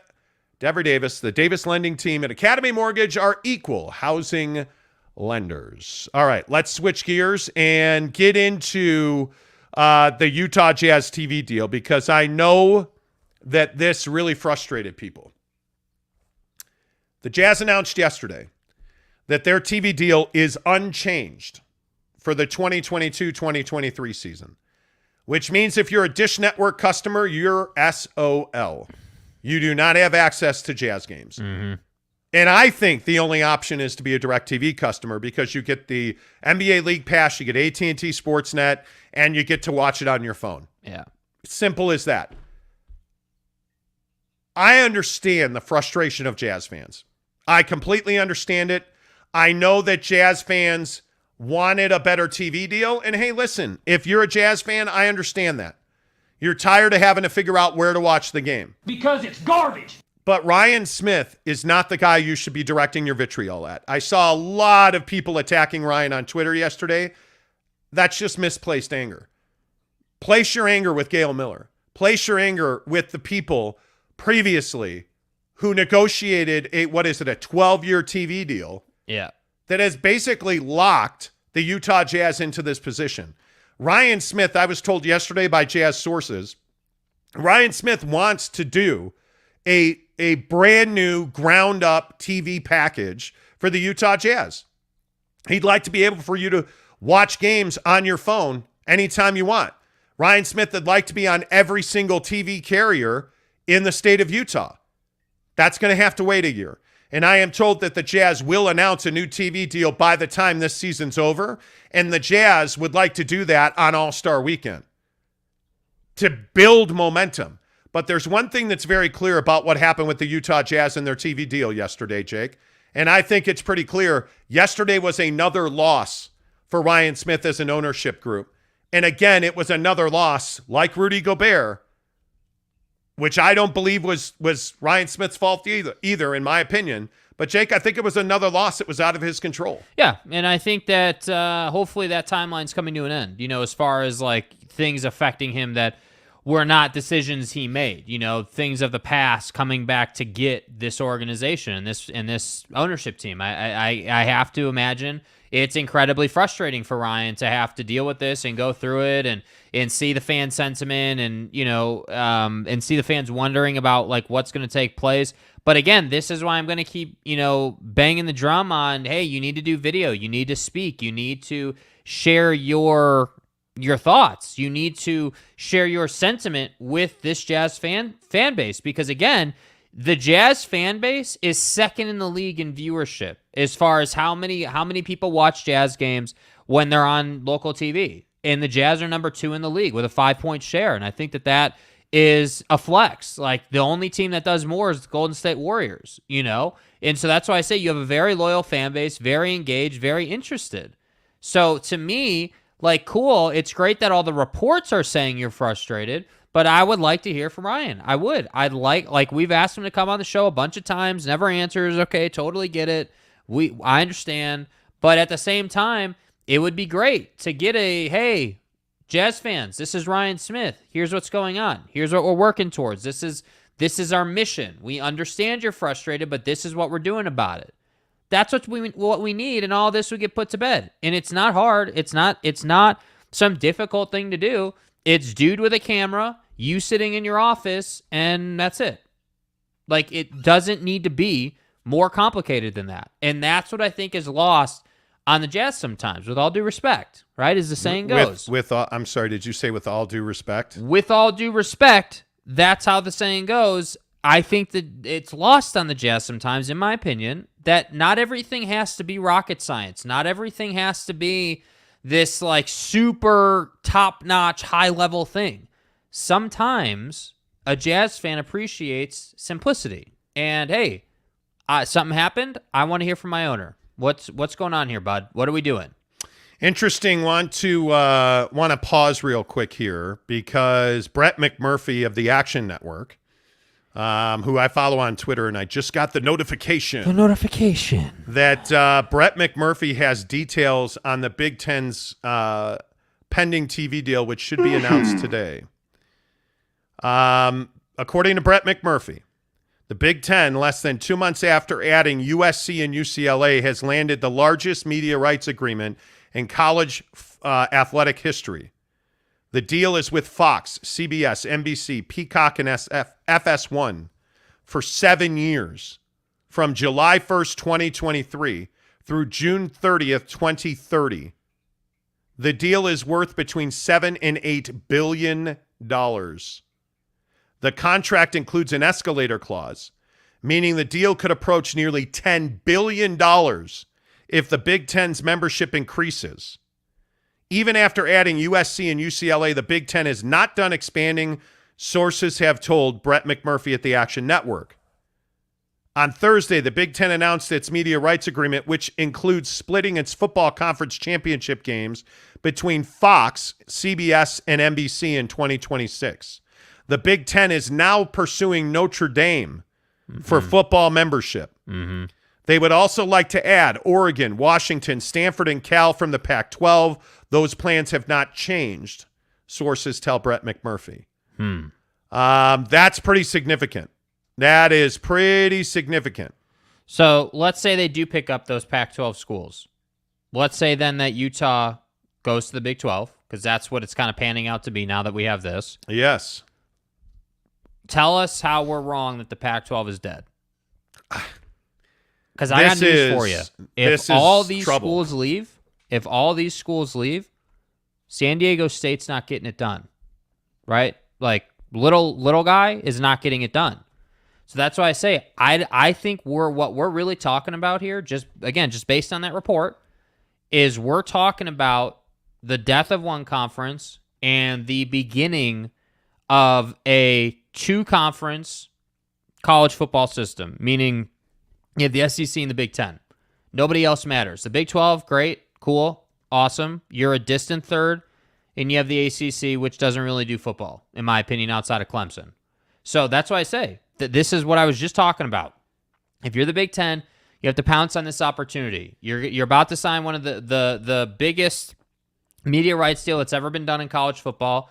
You're talking about picking up premier brands like Notre Dame, Oregon, Washington, Stanford, and that's it. It's over. You're done if you're the Pac-12. So to me, if I'm Utah, it's time to go. Like, it's time to move on. I don't know what the plan is to get to the Big 12, but you need to get on that horse and you need to ride that thing into the sunset, because staying in this conference is a death knell. And I loved our interview with Bob Thompson, but I don't think that this conference can survive anymore. Bob said that they could survive without UCLA and USC.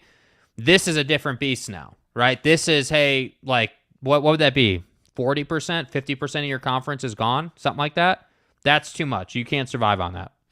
I don't know how you would survive on that. And again, Brett McMurphy at the Action Network reporting the Big Ten TV rights deal is worth $7 to $8 billion and has an escalator clause for new members that could make it worth as much as $10 billion.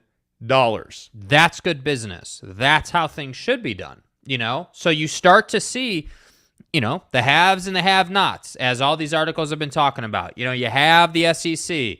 You've got the Big Ten. Well, now it's time to grow. Now it's time to take that next step forward. And by the way, I also think it's not lost on anybody. If the Big Ten does this and they're able to execute and come through and pick up all these teams, is the SEC still the best conference in the land?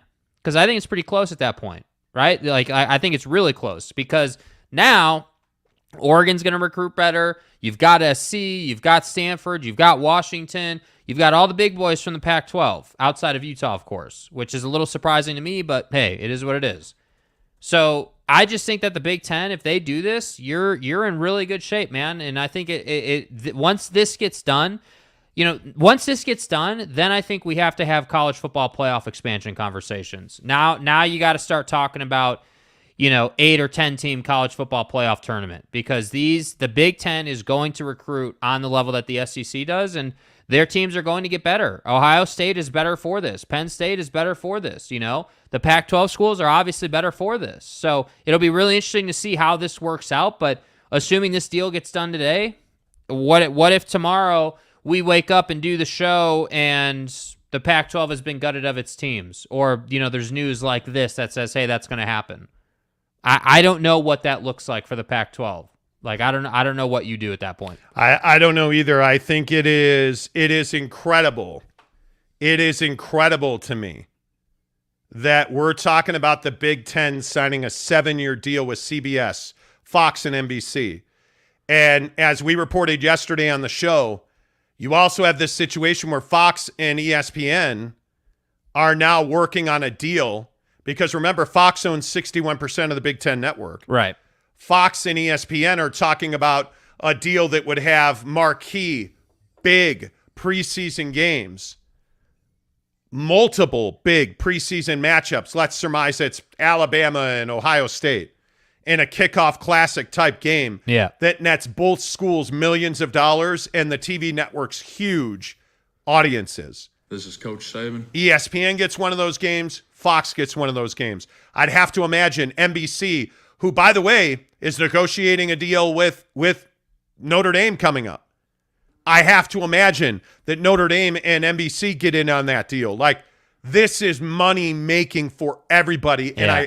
And I go back And I know that everybody's saying that I'm hating on the Pac-12. This is money-making deal for everybody but the Pac-12. Well, and you know what really stands out to me in this whole situation? Like, I think you make a great point, and it kind of starts to stand out. Like, the collaborative environment and atmosphere and culture between everybody in this Big Ten situation is alive and well. And I think that's another thing that the Pac-12, or I guess what we can start calling the Pac-5, really struggles with.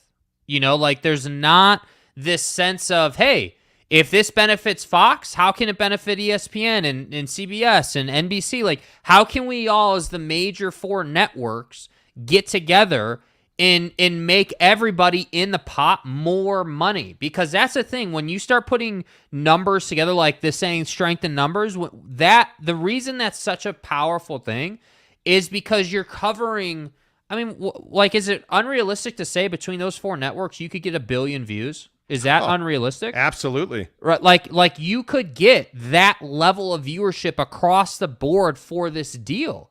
So if the networks are happy, the players are handled, the conferences are happy, why not? Like, and this is why I think this news that we briefly mentioned earlier about more bots being in the chat. Just kidding. This is why that news earlier about, recruiting and like just the developments that are taking place. And by the way, this whole thing about how, the NCAA is not needed anymore, this type of thing, it furthers that cause, in my opinion. This is showing you that business can be done without the NCAA. They don't need, again, with all due respect, you don't need old rich white guys sitting on the NCAA board to get a deal done. That's just not like the process. No, look at this graphic that NBC has put out. If you look at what this says, I mean, NBC and Peacock to become exclusive home of Big Ten Saturday night football package beginning in 2023. Right there, just right there. Wow. Read that verbiage one more time. The Big Ten This Saturday is from night. NBC Sports. Yeah. This graphic you're looking at on the screen right now is from NBC Sports. NBC and Peacock to become exclusive home of Big Ten Saturday night. Big Ten and let me hide the Saturday ticker. Night. Long-term partnership to include men's and women's basketball games, Olympic sports, golf, and more. This is what the Pac-12 never had. Yeah, and never will have. Look at that graphic. Yeah. That is so foundationally important. This is from the NBC Sports. Yeah. NBC and Peacock to become the exclusive home of Big Ten Saturday night. Why should that stand out to you? What does that mean to you? You know what that means to you? That's a shot over the bow. Yes. At Pac-12 After Dark. That's exactly what that is. Well, I think what it says is Pac-12 After Dark doesn't exist. That's no, what it says does not. to me. What it says is, hey, we're going to go and poach all these schools and put an end to Pac-12 After Dark. Because remember last week what we talked about. Hey, SC and UCLA are going to the Big Ten. And the reason that for the Big Ten that matters is because they know that the one of the last lifelines that the Pac-12 has is that late night game slot that got them 1 million views every single time they did it. That was the numbers. That's not a made up number. That's true. They were getting 1 million views every single time they did Pac-12 After Dark. So what's the Big Ten doing with this deal? They're saying to hell with that. We're going to go and pick up all those schools, and we're going to have Big Ten After Dark. And we're going to apply that same idea and that same plan to Olympic sports and female sports and golf and like all these different options. That's why this matters. Why do you think ESPN didn't get in on the Big Ten?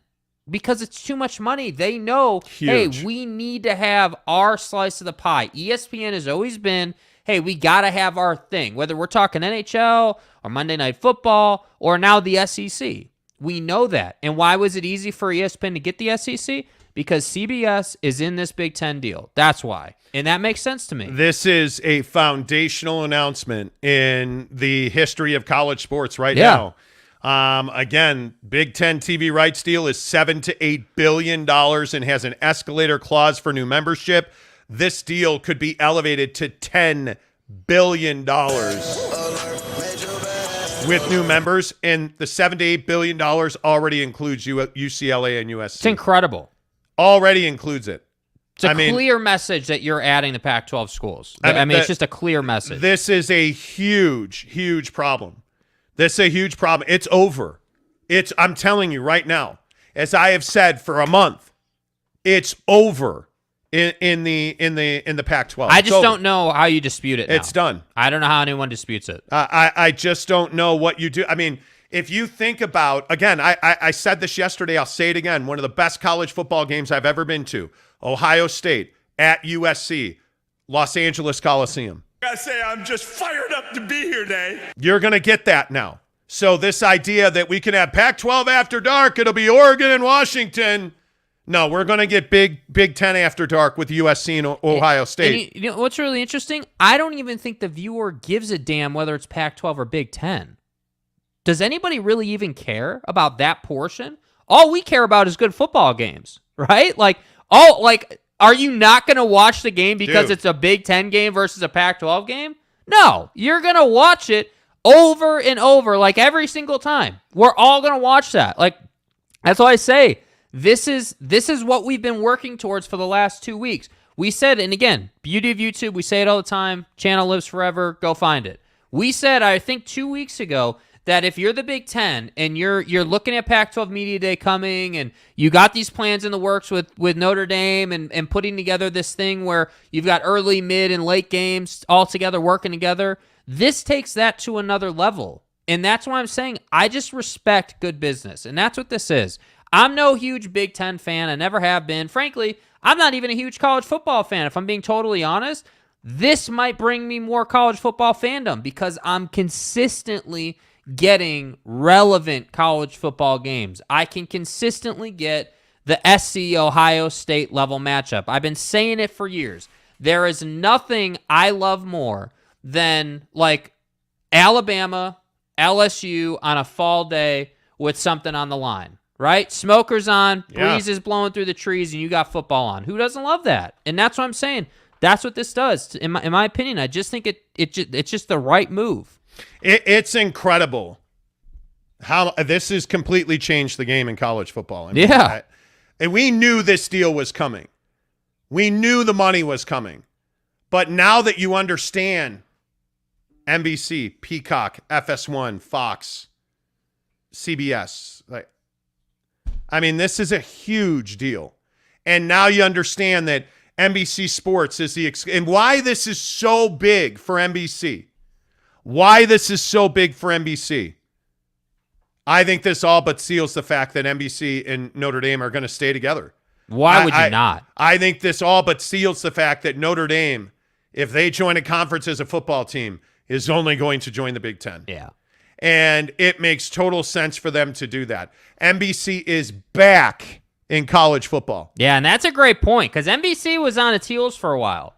You know, there were questions about like what NBC was going to do because NBC, you know, they're not doing NHL as much anymore. Like you have the Premier League there, but that's kind of moving, I think, if I remember correctly. Like it's just crazy, man. This is a huge deal. Yeah, and I think this is why we were reporting. This is why a year ago when we were telling you, hey, BYU is getting into the Big 12. This is happening. Hey, this is happening. Hey, Kalani's interviewing with other schools. Kalani's interviewing with Washington. If you're Kalani, how are you not? And at the time, we told you he was just doing it for leverage, which I totally believe he was just doing it for leverage over BYU. But are you not thrilled that you decided not to go to Oregon or Washington or any of those schools you were talking to? Yep. Renee Rocha says, I personally don't watch Big Ten football, but this kills the PAC. Almost also a heavy blow for the Big 12. I don't think it is a heavy blow for the Big 12. No. Because I think what this does, and Brett McMurphy at the Action Network is reporting that Oregon, Washington, Cal, and Stanford are being heavily pursued by the Big Ten. All this does is leave those remaining 6 teams on the table for the Big 12. Yeah. The Arizona schools, Utah, like Oregon State, Washington State. It just makes perfect sense. We had this conversation about the Big 12 swallowing up the rest of the Pac-12. Like that was an idea that was bandied about for a while. This totally changes it now. Now the Big Ten's going to go and get those schools that we just talked about, the Oregons, the Washingtons, the Stanfords. They're going to go and get the big name plates. And it puts the Big 12 in a perfect position to take the rest. And again, I have to point out, not to hate on Utah, this is major disrespect towards Utah. Because in my opinion, Utah is Oregon. Utah is Washington. Utah is, certainly is Stanford, without a doubt. Like, they are on that level. And what are we sitting here talking about? What are we discussing? We're discussing that the Big Ten doesn't value Utah right now. That Utah is going to have to go to the Big 12, which is great. I think they'll do fine. I think they'll do really well. That's great. But how long is Utah going to sit around and be on the back foot here? That's my point. If you're Utah, you're sitting here saying, okay, so we see how this is playing out. These schools are going to the Big 10. We're going to go to the Big 12 with probably the Arizona schools and, whatever else is left, I guess, right? Maybe San Diego State goes to the Big 12 as well. Who the hell knows? But I just think it's incredible that Utah is not getting the respect, in my opinion, that it deserves. Yeah. It should be in that Big Ten package, and it's not. Oh, I agree wholeheartedly. And I think one of the things that you really have to consider now, again, if you're a Pac-10 team, now you're looking for a ripcord.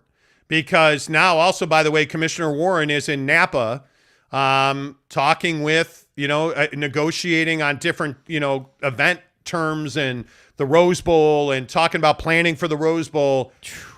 And he's doing that with the remaining 10 teams in the Pac-12. I mean, these relationships are in place. Announcing this rights deal today is, and as you can see on the screen, Brett McMurphy's reporting the Big Ten is pursuing Oregon, Washington, Stanford, and Cal. This is a huge deal, man. Like this is the end of the Pac-12. It's over. There's no saving this. There's no surviving this. And now if you're the UC Board of Regents, again, you met yesterday, I think you have very little, not none, I think you have very little recourse against UCLA. And all of this goes away if Cal joins the Big Ten. I mean, it is just so incredibly transformative, this announcement today. Well, you know what it brings me back to, before we get to the comments, because I'm sure people have something to say, but what it brings me back to is George Kliavkoff at Pac-12 Media Day talking all that junk about how the Big 12 is trying to throw lobs at us and they're insecure and they're worried, that we're going to steal their teams. I got news for you, George. You got that wrong. And you look like an idiot today. You look like an idiot. And the reason you look like an idiot is because of the arrogance piece and because you thought that because you were the Conference of Champions, and I'm not even joking. It's on YouTube, not on our channel. You can just search it. Go listen to the guy. The guy literally sat on the podium there or whatever and said, hey, we're the Conference of Champions. We've got more championships than all the other conferences combined, and tried to sell us this package on why the Pac-12 was some great conference. Yet here we are talking about basically that the Pac-12 is on a chopping block. Not exaggerating. The Pac-12 is on a chopping block. They're going to take a butcher knife and cut that thing in half. Half of the league is going, or half of the conference is going to go to the Big Ten, and that's going to be the premier brands. And the other half is going to go to the Big 12. So wait, let me get this right. What would we have? I guess that would be the Big 15? The Big 16. The Big 16? And then, so you would have two Big 16s essentially. Yes. Like that's what it would break out that's to. what the Big Ten would come down to. Yeah. And I think when you look at that, and I'm just texting with it's wild. I'm texting with a TV guy I know about this, trying to figure out what this looks like. But I think it's pretty clear that you have a situation where I still maintain that ESPN is pulling the strings. Like, that's what I'm texting with this guy about, is that ESPN, because they have the most desirable platform, like, you don't have to go off of ESPN's platform to find any of their content. Yeah. If you're on the ESPN app, you get the .com, obviously, you get live TV, and you get ESPN Plus. If you're on ESPN Plus, you can only do that through the ESPN app, which gives you access to the .com, the TV, the radio, ESPN Plus. It's the perfect model, and it's what everybody wants to be a part of. ESPN walked away. Think about this as well. ESPN walked away from this Big Ten deal because they already have the SEC, and I think they're very well aware that they're probably going to end up with whatever is left of the Big 12 and the Pac-12. Yeah. And I think you're going to see those two conferences probably come together at some point, and ESPN's going to do the TV deal. And this is just brilliant. I mean, I'm not trying to be, ridiculous about this, but it's just absolutely brilliant business right here. I mean, this is clinical in my opinion. You're sharing resources. You've put the networks together to work as a team. Like, it's what we don't get a lot in business. That's right. I feel like we don't see this very much. You don't see, air quotes, competitors, if you will, coming together for the betterment of the total package. And I just appreciate that, I guess, when we see things like this, because you just don't see it very much. Yep. Tanner Plummer says, have the mighty fallen? Yeah, rip the Pac-12. Seriously. Exactly right. I just don't know how you deny it anymore. There is no denying it anymore. Bayesian says, the only question is, will Utah drop their arrogance and stoop to joining the Big 12? I don't think the University of Utah has arrogance, and I don't think the University of Utah views the Big 12 as stooping. I don't view it as stupid. I don't think anybody views it as stooping. I really don't. Utah Home Loans says Pac-12 screwed themselves. Yeah, indeed they did. MH5 says there was a lot of people talking about brand value. It would appear that market size still matters a little bit more than brands, and that's what I'm saying. Great point. I think when you look at Los Angeles, I think it's the key to survival in the Pac-12. And I just think when right now they don't have representation south of Berkeley. Yeah. And that just isn't going to work. I mean, you cannot go with that. San Diego State's absolutely critical here. Yeah. And if you are the Big 12, I don't know why today you are not ringing the phone in Tucson, in Tempe, in San Diego, and in Salt Lake City. Get on the e-sign, send over those agreements, and get it done. Get it done. Add Utah, San Diego State, and the Arizona schools, and let's go about our business. Because the other schools will have to come calling. I can't believe they wouldn't do that. I just now see the difference is yesterday there wasn't momentum, right? There was conversations, Board of Regents meetings before they made themselves look like idiots. Big Ten rumor mill about Notre Dame and this whole thing they were trying to do. But now you have momentum. Now you have, okay, the Big Ten's doing this. Now we got to move. Yeah. And that's the difference. The conversation just came to an end. Yeah, it's over. It's done. It's over. And I look at the Big 12, and I know this is heavily debated. I look at the Big 12 as an absolute value proposition. I think there is no doubt that this is, if you added, think about this, if you add to what already exists as a $50 million commodity, the Big 12 in TV rights land. Right, yeah. Let's just use the number $50 million. I've heard it repeatedly. If you add the Arizona schools, San Diego State, and Utah, you add those four, you can't tell me you're not adding $15 million. You're adding $15 million right there. Arizona alone. Can you imagine an Arizona-Kansas basketball series? We haven't even gotten to basketball yet. Can you imagine what this conference becomes if you add that basketball brand? If you add the Arizona basketball brand to a very, very good, arguably the best basketball conference in the country already. Yes. If you add that, come on now. Arizona and Kansas. And that's why I'm saying, if I'm the Big 12, I'm fine. Obviously, you'd love to add Oregon. You'd love to add Washington. I think I think you could take or leave Cal and Stanford, in my opinion. But you want the TV market. But if you can add Arizona schools, San Diego State and Southern California, if you can add the Pacific Northwest, Oregon State, Washington State, Utah, Colorado, why wouldn't you do that? Yep. Why wouldn't you do that? You would. I think you would do that. You would do that, yeah. And I think if you need to balance, and you would obviously like to add 6 or 8, I mean, there's schools you can add. I just don't know why you wouldn't do that. Yeah, I don't think it's stooping. I have to say, I disagree with that comment. Again, your perspective, not saying you're wrong, but I just personally disagree. I don't think you're stooping to the Big 12. I think you're taking your option.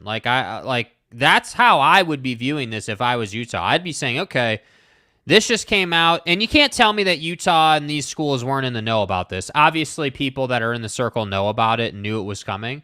But now it'll be interesting to see, like, how long do we have to wait till we get a Big 12 announcement? How long do we have to wait till we get the next steps now? Because those schools going to the Big 10 is going to be official, I'm sure, within the next week or two or whatever, maybe even less than that. And then at that point, you have to, if you're the Big 12, once the Big 10 thing happens, you got to immediately follow that up by we're adding these schools and just put an end to it. A TV guy I respect said there is no, I'm sorry, there is, dadgummit with vanishing mode. I misfumbled my phone with my sausage fingers. Be better. Be better. 15 seconds maximum is not enough time to read somebody's Well, message. it's what you're used to, so it's fine. Yeah, 15 seconds of greatness. That's what your mom's used to. Yeah. Anyway, the point is, this TV guy that I respect, who's been pretty good with his information, said there's no path forward for the remaining schools in the Pacific Conference. He called it the Pacific Conference. Okay, the Pacific Conference. Cool. So he's basically because saying, he doesn't want to say the Pac-12. Well, yeah, and you I don't want to what say the Pac-10. We had a comment the other day on the channel that said, stop calling it the Pac-12 or the Pac-10, just call it the PAC. I have to agree with that. Yeah. I think now you just have to call it the PAC. I don't see a path forward. So wait, so what that means, though, I want to be really clear. So that just means that, hey, there's no path forward in that conference. Now you have to jump ship and get to the next opportunity. Vernon Sheldon Witter gives us a $2 tip. Appreciate that. He says, then why do I constantly see condescending messages from Utah fans talking about how much better they are than those of us on other channels? Read your comments someday. Bro. I don't think you understand. Dude. Okay. So Utah fans are difficult to deal with. There's no doubt about that. Utah fan is difficult to deal with. They are angry. They are bitter. They are constantly fighting with BYU fans. And Vernon, I don't think you're wrong at all. I don't think you're wrong at all. But we do read our comments. Yeah. Yeah, absolutely. But I also don't think the folks that run the University of Utah do not believe that they're stooping down if they join the Big 12. Yeah. Fans, how do I say this gently? Because you matter on this show. There's no doubt about that. To the decision makers in big time athletics, you're meaningless. You're meaningless. All they care about is you going to the TV and watching their product. That's it. I mean, you're going to the games. We all know that. You're watching the games. We all know that. To them, you're a number on a TV set. That's it. And so are we. That's it. Yeah. That's all it is. Yeah. And I think we have to come to terms with that. Arlington Bears says, should Big 12 take San Diego State over Utah? I think the Big 12 needs to be as good of a football conference as possible, and Utah brings on field success. Absolutely. Are we really sitting here wondering if Utah is going to be into the Big 12? Is that? I don't wonder about. I do not wonder about it. I believe that that's going to happen. I think that's as done could be. Yeah. Because Utah, I don't believe joins the Big 10. I don't think they get an invite. That just is not a good fit. They're a perfect fit in the Big 10, in the Big 12 rather. Excuse me. I have no doubt. But you know what? I think San Diego State matters because of where they are in their building facilities, and they're winning football games, and their basketball program's pretty damn good. Like, San Diego State has real value. Real value. Arlington Bears also says Utah has a good program. They still are the little brothers in this state. Vernon says, then get over yourselves. Who are you talking to, by the way? I would love to know who you're pointing that is. Yeah. Let's see. Old man Dan Boulder says, San Diego State by a mile. I've been living here for almost 40 years in Boulder. Well, Boulder's a little different. Boulder's a little different. I wonder where Colorado ends up, because I don't think it's a slam dunk they get back into the Big 12. I really don't. Roger Sales says, remember the Pac-12 commissioner's comments during his interviews? He kept saying the culture of other teams was important. Culture equals politics. Sure. Absolutely. Riley O'Brien says his feelings sound hurt. They do. Look, how did that even happen, though? Because I think we too oftentimes associate universities with their fans. And in Utah, we have a huge luxury. We have two really good institutions, more than two. I mean, we have a handful of just unbelievable schools in this state. But the ones you know about, BYU and Utah, are elite. They're elite. They're absolutely elite. That doesn't mean Weber's not. That doesn't mean that Aggie Tears is not. That doesn't mean that SUU is not. But when you look at what Utah brings to the table, beyond unbelievable academics, beyond unbelievable athletics, beyond an incredible community, Utah is a total package. Yeah. I look at BYU, and again, they're going to say, oh, you're drinking the blue Kool-Aid, fat ass. That could be. But BYU is everything you want in a member. BYU brings you incredible alumni. Passionate, engaged, connected alumni. Mm-hmm. They bring you incredible financial resources. They bring you 1 million viewers to the set every week. More than that. They bring you a fan base that travels. Is it a global fan base? Maybe, maybe not. I don't buy into that. Doesn't matter if it is or it isn't. You can't tell me there's guys out in the mission fields, well, hey, I gotta go. We'll talk about your Lord and Savior in a minute. The fourth quarter's kicking off. That's not happening. Is it a global audience? On some level. BYU has an incredibly engaged domestic fan base that's damn good. Their academics are really good. Yeah. Their connections in the business community are really good. Yeah. I just think BYU has operated from a position of leverage while everybody was looking at them as somebody that was struggling. And all along, very quietly under the veil of, oh, yeah, hey, man, we're just down here. Hey, don't forget it. We're that team down south. Yeah, go with that message, guys. Go ahead. Yeah, swoop this. Go ahead. Your Pac-12 is great. Nice billboard. Cool, man. You weren't expecting this one. And all along, Tom Homo and BYU are just flying under the radar. Bronco resigns, you replace him with the perfect candidate. You start recruiting, you start winning, you start spending money. Start drafting quarterbacks, top 2, Their moms get on social media, Yeah, it's fine. All along, BYU happy to play the TDS card, I think. Relished in it. Jumped over Texas. Got into the Big 12, extended Kalani, won big games, dominated the Pac-12 last year. And all of a sudden you woke up one day and you're like, God damn, we're that team up north. That's what happened in this state. And it can upset you. You don't have to agree with it. Yeah. But there is no doubt Utah fans fell asleep at the wheel. Oh, we beat you like 71 years in a row. Yes. You guys are terrible at football. Go back to the Mountain West. Not so funny anymore, is it? That's what happened in this state. And I don't have a dog in the fight. I am neither a Utah or a BYU fan. It's Not it's a lovely position to be in. I don't work for the church. I don't work for the U. Don't work for KSL. Just telling you. It's an amazing place to be. And I think as far as the fans don't matter thing, I think we need to make sure we're on the same page about that. Like, you made it clear, but I want to make sure that people are on the same page and very clear. Fans don't matter at the level where you have the head of these universities making decisions. They're not sitting there saying, hey, we got to do this because the fans won't show up, right? Like, they're not doing that. That's just not how the conversation works. Like, on this show, you guys absolutely matter because without you guys, we wouldn't be growing at the rate we are. We wouldn't be doing what we're doing, and that's the God's honest truth. Literally, like, just so we're all clear for all the new listeners, we left probably, like $200,000 a year, like some ridiculous number of income at our day job to do this full time. Like, you guys matter here, man. Like, yeah. And all I'm saying is that with the fan thing.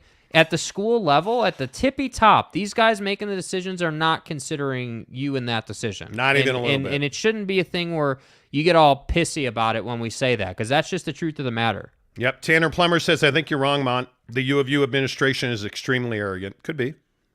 Scammer Trolling says Utah isn't going to the Big 12. They're going somewhere, and it ain't the Mountain West. Well, he's a BYU guy, though. Could be. Bazanian says, from a financial standpoint, San Diego State brings the San Diego Southern California market. Mm-hmm. Utah doesn't bring anything that the Big 12 doesn't already have. Well, I might disagree with that. There is that Rose Bowl appearance. I think there is Kyle Whittingham. I think there is a proven track record of unbelievable football performance. You need to strengthen your football offering. Yeah. I mean, let's be honest about the Big 12. It's a basketball conference right now. Here today, yeah, I mean, you don't have Oklahoma and Texas. You don't. And I think with what happened with Gundy at Oklahoma, that week in the conference, because I don't think he can go. I mean, I would assume if he wanted to, he could go work at Okie State with his brother. But, I mean, you're not playing from a position of strength football-wise in the Big 12. I mean, that's a God's honest truth. I mean, you're bringing in Cincy, BYU, Houston, UCF. I think those are good ads. Utah, I think nationally is above all of those. Nationally, like college football playoff-wise, is above those. You bring in Utah with those 4, and you add San Diego State, now you're a much better football conference. Yeah. Now you're a much better basketball conference, because at some point I have to think that Utah figures out basketball.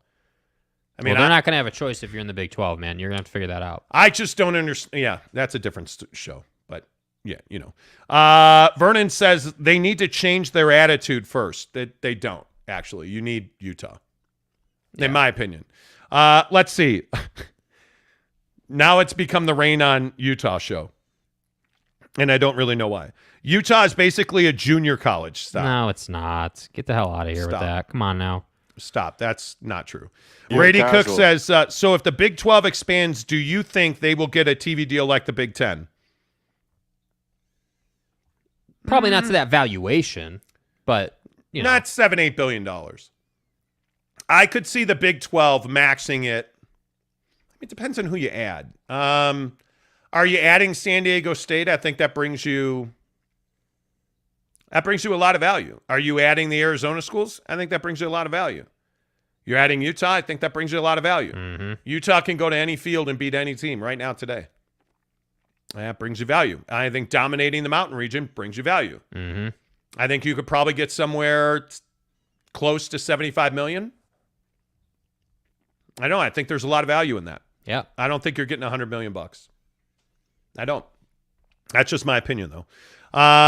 Let's see. Scammer Trolling says the farmers in Ghana, Ecuador, and the Philippines all take Saturdays off so they can watch BYU football.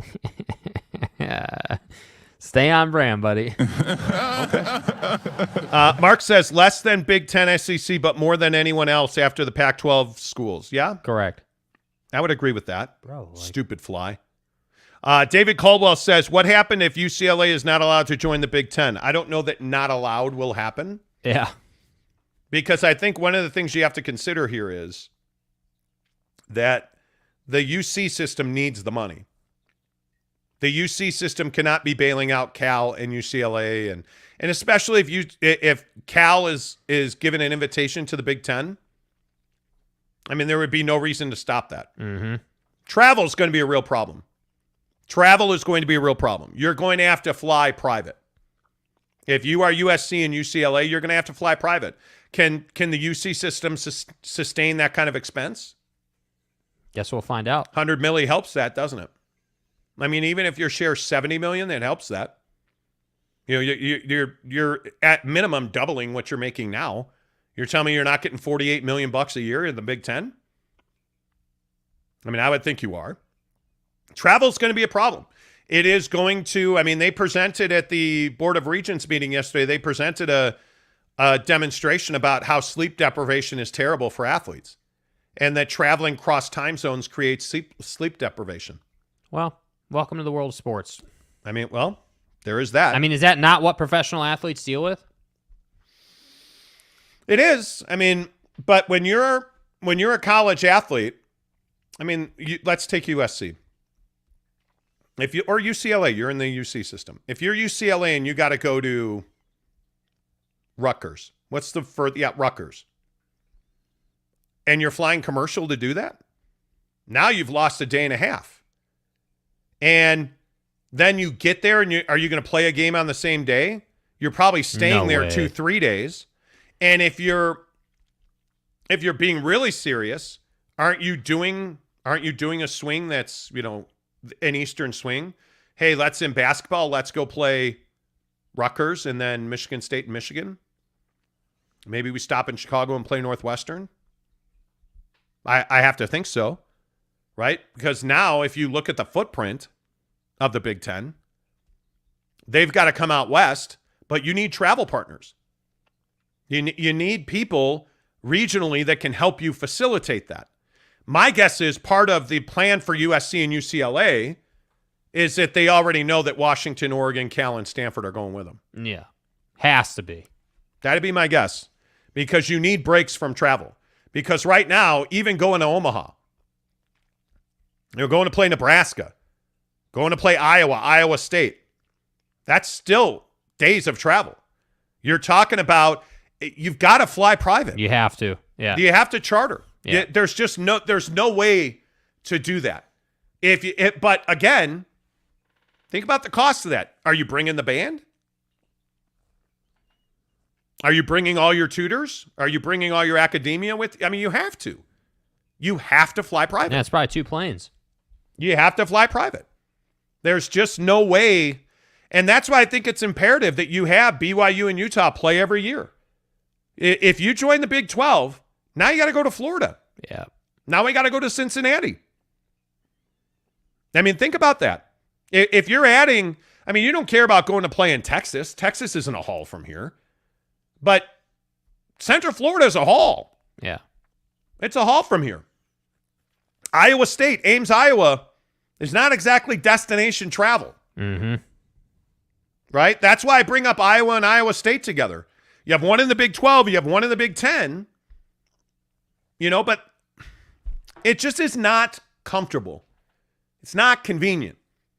That's why Texas and Oklahoma in the SEC, that's not a travel problem. That's not a travel problem. You're not going coast to coast.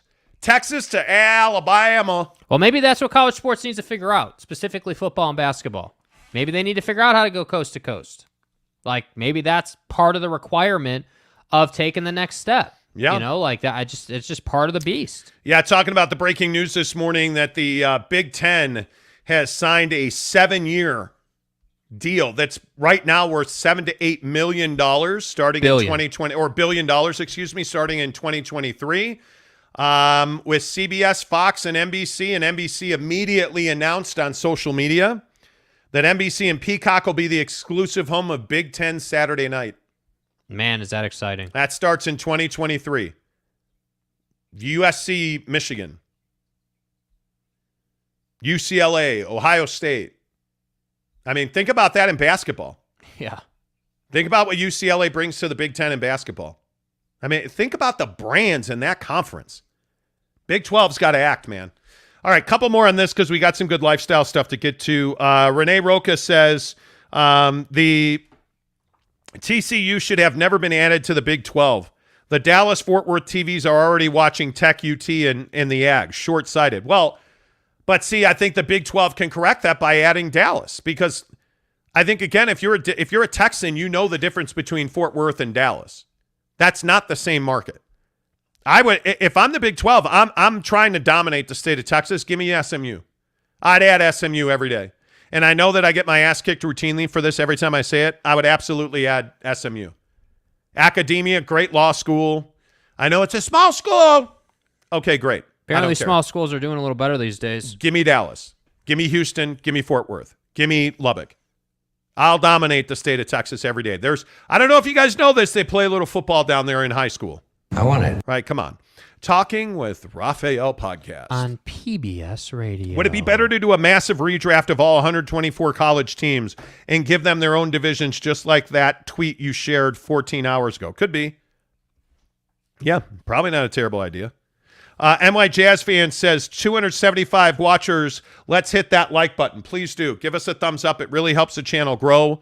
Absolutely helps the channel grow. Thank you, NY Jazz fan. Luis Carlos Diaz says, hands down, San Diego State better than Boise. Yeah, I think once Boise has their facilities in place, we're going to have a different discussion. Right now, I think they need time to build that infrastructure. Let's see. Top Junkie says, in meetings all morning, boys, just stopping by to say, what's up, my Utah brothers? Brothers! Listen here, brother. It's WrestleMania. Good to see you, Top Junkie. Appreciate that very much. Brandon Avant says, no, do not bring SMU. Dallas does not care about SMU. Yeah, it does. Yeah, it does. It does. Steve Guild says, rumor has it the Big Ten has their sights on Miami. How amazing would that be? How amazing would that be? I'm sure that buddy, Mario Cristobal, would love to coach against Oregon. Would love it. I'm sure he would. Do you believe in Mario Cristobal at Miami? I believe in Cristobal. I don't believe in Miami as a program. They have some. You want to talk about weird politics? Yeah. That's Miami, though. I mean, come on. Dade County and Miami have some odd political operators. Wade County, Florida. Yeah, Wade County is really interesting. In all seriousness, Dade and the people that control that's some weird stuff. Renee Roca says, absolutely no need to add SMU. None whatsoever. I live in Dallas-Fort Worth. No one cares. Well, because you're not. Anyways. Eric C. says, what the F happened to James Knight? I don't know. James Knight doesn't like college football. Renee, agree, Brandon Avant says. All I care about with SMU is they bring the city of Dallas. They bring the Dallas Metroplex, really. They complete the Dallas Metroplex.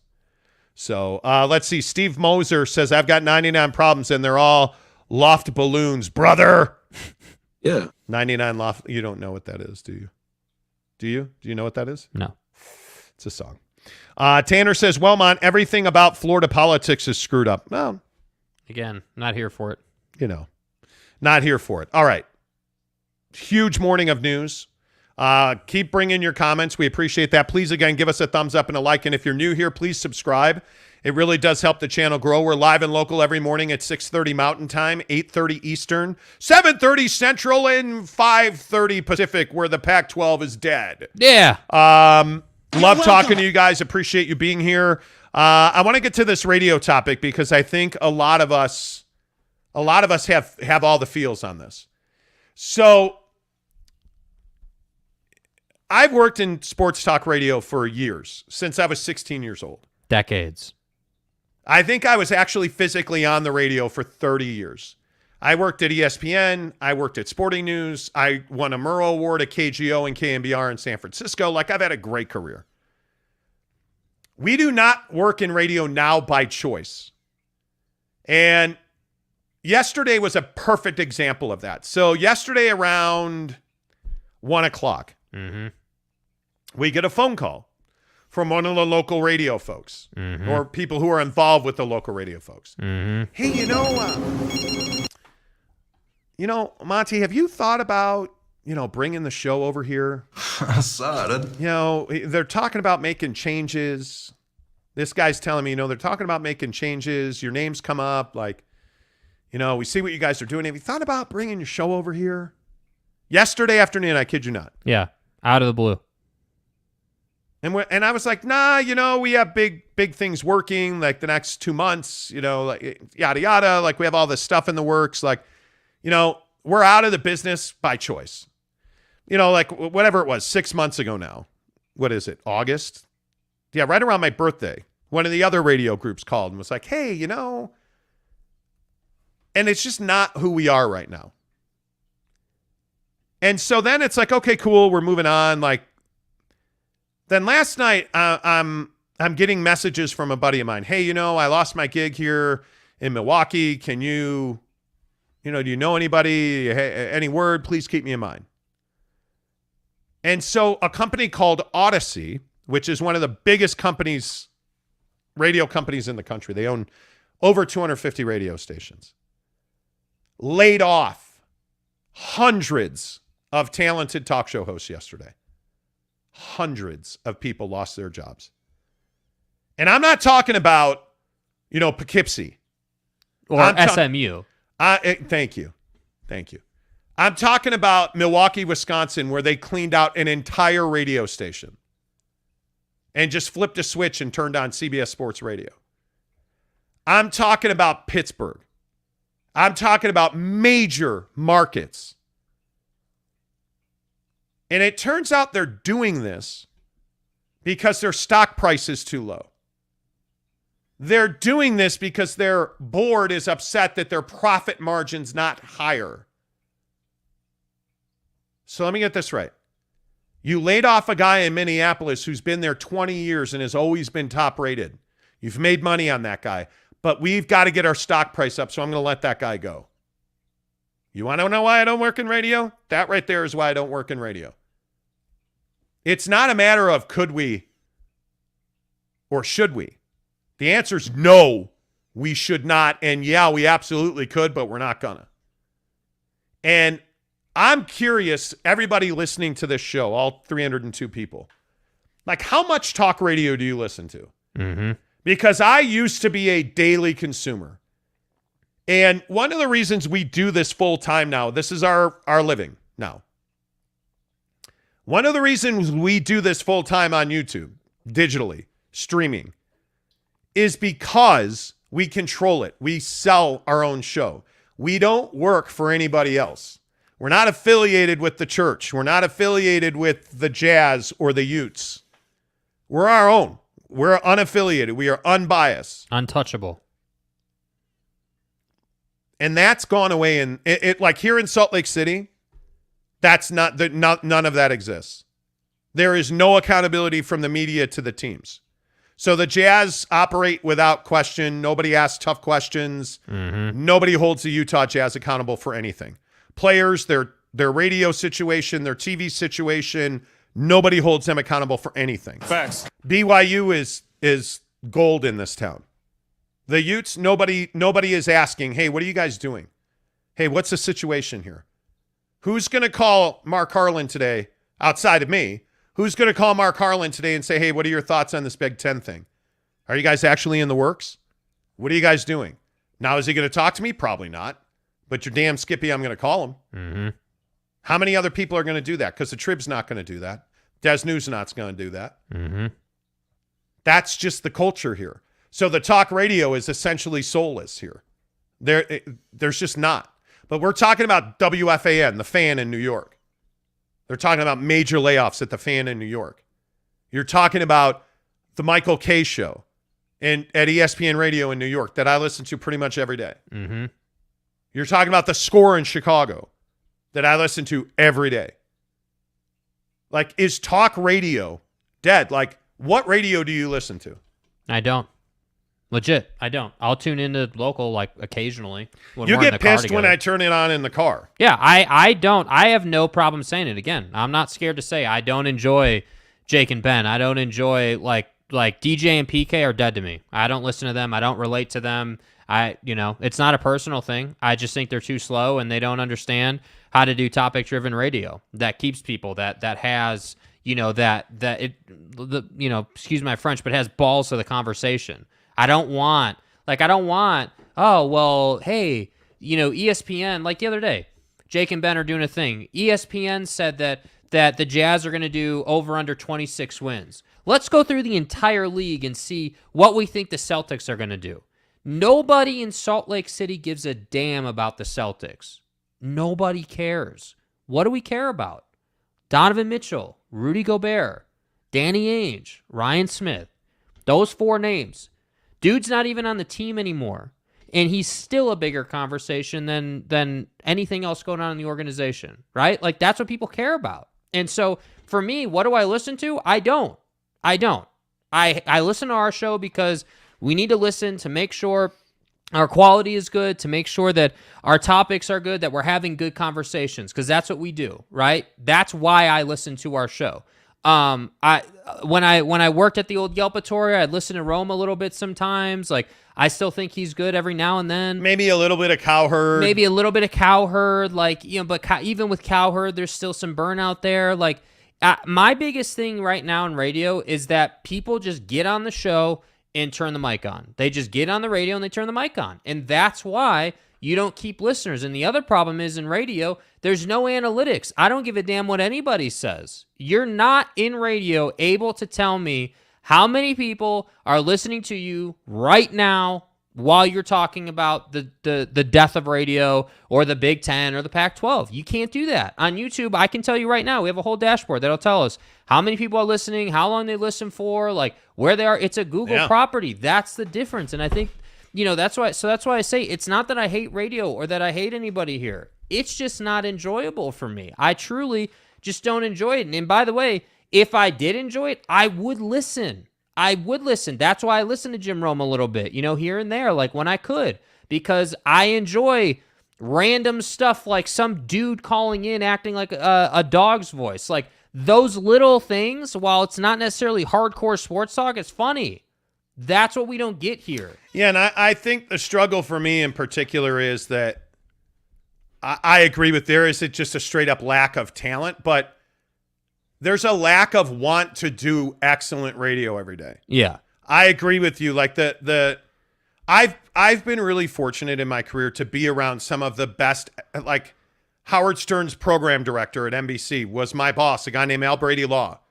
When I was in St. Louis, Al Brady Law every morning, I was the morning drive host, stood in my face and screamed at me every day. And he said what? He talked about, I mispronounced a name. One of the reasons that I'm so specific about trying to get people's names right. I mispronounced somebody's name. And in St. Louis, when I first moved there, the name of the newspaper in St. Louis is the St. Louis Post-Dispatch. It's not the St. Louis Post-Dispatch. There's a beat there. It's the St. Louis Post-Dispatch. And I wasn't saying it right. And he told me, hey, you need to say it this way. Okay, no problem, man. And like we sat there and we actually practiced it. So I go on the air the next day, and my co-host Dana Daniels, wonderfully talented talk professional. Dana Daniels and I are talking, and I mispronounced it, like didn't even realize I did it. I came out of the studio to go to the bathroom, and he was standing outside the door. Mm-hmm. And he followed me into the bathroom and yelled and screamed at me about mispronouncing it. And then I remember like zipping up, like he was standing right here. I'm taking a leak, and this guy is standing right here yelling at me. And I went back into the studio, and I got to tell you, I never got that name wrong.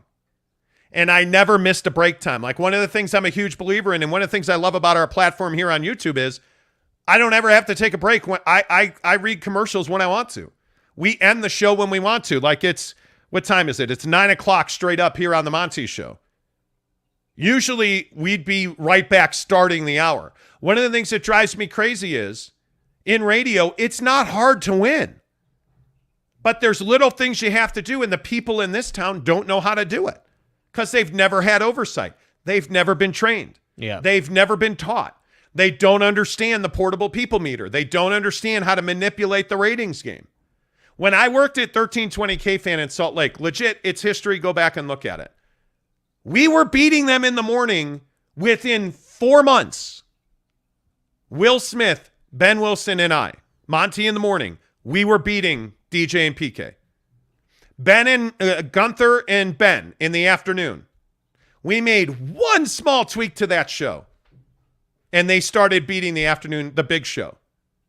Like, because it's not hard when... Look at the Best of the Valley sign. Like, yeah, dude, bro. That's not like this sign right here.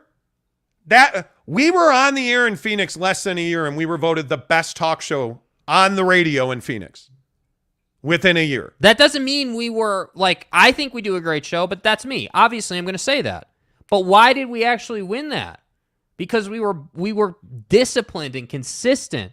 And that's why when you come here, you get what I call topic-driven radio. We're not doing, hey, what color is the sky today? Type radio, where we just turn the radio on or we turn the mic on or the stream on, and we're like, well, and you have these long pauses, and like, we don't do that. Dude, do you guys, and I want you guys to understand, since we're talking about it, I'll share this. We get up, I get up at 4:15 every day, and we legit work till 10 o'clock every night to make sure that this show stays quality, because we don't have the luxury of being on ESPN 700 or 1280 The Zone. We don't get that luxury. Look at my guy, N Donuts. What's up, dude? He speaks directly into my soul. Okay. Rome was okay on the mighty 690 with Hacksaw. Show me your lightning bolt! Dude, the mighty 690. Do you remember Hacksaw? You don't. No, that was before my time. Southern California, you owe me money.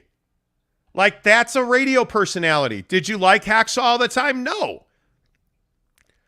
But Lee Hacksaw Hamilton is a personality. Yes. Look at David Vassay with the Dodgers broadcast yesterday. Mm-hmm. David Vassay is a guy that I know a little bit from my time in Los Angeles at Extra Sports 1100 or whatever it was. Mm-hmm. David Vassay is the Dodgers sideline reporter now. And David Vassay is in Milwaukee with the team. He broke his arm going down the slide at Miller Park. And they made great content out of it.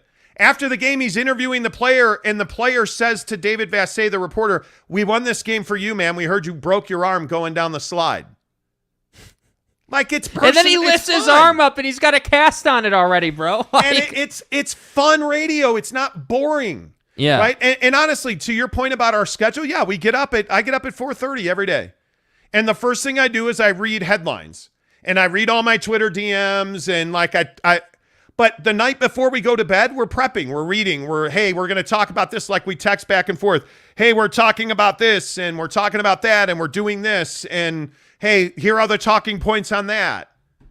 Like, we prepare the show. This isn't some kind of guessing game, bro. We know what we're talking about. Anyway, all of this to say, a lot of people I know lost their jobs in talk radio this week. Yeah. And so when people say, well, you guys are a bunch of hacks, you can't even get a job. We could. We said no. It was so apropos almost. Yes. So poetic justice yesterday. Yes. That dude called us and was like, hey, we want to make some changes here locally, and talking about the, hey, we want to make some changes. Have you guys thought about, are you guys, it's like, no, we're not. And that's why. And we haven't. And that's why. Anyway, let's see. Parrish Duggar says, you guys missed the super chat, but I missed your super chat. It usually notifies me. I saw NY Jazz fans. Hang on. Where's your super chat at, buddy? David. Oh, there. Okay. David Caldwell gave us $5. David, appreciate that. Where is your super chat, dude? Vernon Sheldon. I saw that. Vernon gave us $2. Yeah, we read that one. Yeah, where is your super chat, man? If I missed it, I'm really sorry. We try our very, very best. And we usually don't miss them. No, it notifies me. It tells me. There it is. Parrish Duggar, $2, says, so Stephen A. just confirmed the Jazz do want RJ. Yeah, he was saying that the other, yeah. Yeah. By the way, we started the show with this. Speaking of, one of the more controversial things we always get lit up for is, you guys make up stories and sources. Yeah. Anybody see what else Stephen A. reported yesterday? Stephen A. Smith said yesterday, hey, I talked to the Knicks. Leon Rose is frustrated because Danny Ainge wants 6 first-round picks. Well, I mean, I don't know. Has anybody else reported that? That Danny Ainge frustrated Leon Rose, and that that Danny's asking Leon for 6 first-round picks? Well, we've been saying that for 3 months or whatever. That's right. We've been like for however long it's been. Since July 1st, when the Donovan Mitchell stuff started. So my point just is with this radio thing, this is the issue. This is the issue. Yes. When you do lazy radio and you're not plugged in, like, you don't leave your listener anywhere else to go. But and what it does is it damages the rest of the business. Yeah, because people are used to now lazy radio. Dude, they're Michael used to. Hey, bro, like it's WFAN. Like these are legendary stations. Like man. Again, the only local show that I actually listen to regularly is Spence. But the problem with Spence on ESPN 700 is that Spence puts on Elliot Fall, the general manager of RSL, and then we all go to sleep. Like, you put on writers every day. Like, and that's the other part, is that you have to be like, work hard. Yeah. Work hard. Yeah. Anybody can talk to the writer, talk to the athlete. Get me an athlete, get me a principal. Like, we had a rule when we were on the radio. We didn't talk to writers. We do not put writers on our show. You see who we put on our show. You're not here for a writer's opinion. You're here for our opinion. Or somebody who is more plugged in than we are. A Micah Hanneman, a Bob Thompson. Like, those are the people we put on the show. We don't just throw on. We could have a writer on the show. We could do a Stuart Mandel. We could have, I would venture, I don't know if Andy Larson would come on, but I would think any of the beat writers in this town would come on. I would think any of the beat writers around the NBA would come on. Maybe the beat writers in this town won't come on. I don't know. We're not asking. We're not. Yeah. Because we don't do that on this show. We put on coaches, players, executives. Mm-hmm. We put on people who can further a conversation. Anyway, Justin Salas gives us $4.99. Thanks for all you do, listening to you guys while in bed, drugging up while I wait for these kidney stones to pass. Oh Jesus. Damn. Dude. Love the quality entertainment. Man, sorry about that, buddy. Jackson Heaton says, I slowly became a daily listener of you guys as far as Jazz news goes. I have agreed with everything you say. Appreciate that. Let's see. Top Junkie says, good afternoon, everybody. Welcome to the Mike and the Mad Dog radio program. I miss those days. Yeah, me too. I miss Mike North on the air in Chicago. I miss Steve Dahl on the air in Chicago. Signature radio personality. Dude who was consistent, disciplined, gave you that it factor in the conversation every day. Doesn't exist anymore. No. Doesn't exist. No, it's brutal. Not on the radio anyway. It's brutal. Tell us who you guys talked to yesterday. I'm not doing that. No. I'm not doing that. It's not how it works, man. It's not how it works. All right, couple other things before we bail out of here. Yeah. So I had an incident with the neighbor last night. This is an interesting story. Yes. So one of the things that I struggle with is reminding you on a daily basis that we are giving away a trip for two to see BYU and Notre Dame at Allegiant Stadium for the Shamrock Series. Mm-hmm. All you have to do is subscribe to this channel and then go to any of the 5 Utah locations for Barbecue Pit Stop, or check them out online at bbqpitstop.com. They're in Layton, Lehigh, Logan, Salt Lake City, and St. George. Barbecue Pit Stop. There's a box on the counter that has the BYU Notre Dame logos on it. It has our picture on it. Just fill out the slip, drop it in the box. Then on September 17th, come see us at the Barbecue Pit Stop in Lehigh. And at halftime, we're going to pull the winner's name as we watch BYU in Oregon on September 17th at the Barbecue Pit Stop in Lehigh. We're going to smoke some wings and pizza. It's going to be amazing. And then we're going to give that trip away. But go into Barbecue Pit Stop and say, hey, I heard about you guys on the Monty Show. I want to enter that contest. By the way, can you sell me some Kinder's taco seasoning? Dude, it's so good. Like, it is. And I'd be talking about this seasoning whether they were with us or not, whether Barbecue Pit Stop was with us or not. The Kinder Italian seasoning blend. Bomb. Dude, bomb. Go-to for chicken wings. Oh, man. But they have every sauce, every spice, every blend, every rub that you need. Go check them out. bbqpitstop.com. Are you ready to get into a smoker? Now, I know that smokers are intimidating, but I'm here to tell you it's not intimidating when you buy it at Barbecue Pit Stop, bbqpitstop.com, because they'll teach you how to use it. Yeah. If you're about to do your first brisket, call your Barbecue Pit Stop guy and say, hey, man, I'm about to drop this brisket in some brine. Or, hey, how do I, what can I do to That's put a literally rub on what this? we did. Because we didn't know. I didn't know anything about smokers. Like, literally, I had no idea. So we called them. We were just like, hey, like, we're interested in a smoker, but we don't know anything about it. Don't know how to use it. Don't know anything about pellets. And don't know how to cook something with it. And we got the education. Yep, use these pellets, do this, do that. Hey, let your brisket sit overnight in this much water and mixture, whatever. When like, it's they'll done, tell you, dude. When it's done, wrap it and put it in a cooler. Let it rest. Yeah, Barbecue Pit Stop. bbqpitstop.com, Layton, Lehigh, Logan, Salt Lake City, and St. George. Tell them you heard it on the Monty Show. All right, let's talk about the neighbor. Yeah. Because we had an interesting interaction with the neighbor. Now, before you get into what happened, what do you think of the neighborhood you live in? Overall? Oh, I love it. I love it. You genuinely like the kids, usually, like, the feel of it. Yeah, we live in Daybreak in South Jordan, Utah, and it's a great neighborhood. Mm-hmm. And we have a beautiful home, and we have great neighbors. I love our neighbors. And there are kids everywhere. There are kids running around. There are all kinds of stuff. So yesterday, it's about 5:30, and I'm sitting on the couch chilling. Day's over. We're getting ready to figure out if we're going to eat dinner. Probably not. Hey, we'll have some yogurt. We'll do this. Mrs. Monty's like, I think I'll make some oats. Okay, I'm going to flip on episode 2 of Hard Knocks. Everything's good. Mm-hmm. Mrs. Monty's making the oats, and I hear this bang on the front door. And then I hear another bang on the front door. And so I pull up the Ring doorbell camera. And the neighbor's kids are sitting in a car throwing garbage onto the grass, onto the midway. And then they're throwing peaches against the front of my house. I'm like, what the hell? And then they speed off. So we take the video, and my wife's like, let's go talk to this person. Okay. So we walk around, knock on the door, and her dogs go crazy. I mean, they go crazy. Okay. So she has a Ring doorbell as well. And so she's trying to talk to us through the Ring doorbell. Dogs are too loud, can't understand it. But eventually she comes to the front door. And she's only wearing a towel and she is soaking wet. And she says, I'm just trying to enjoy a bath.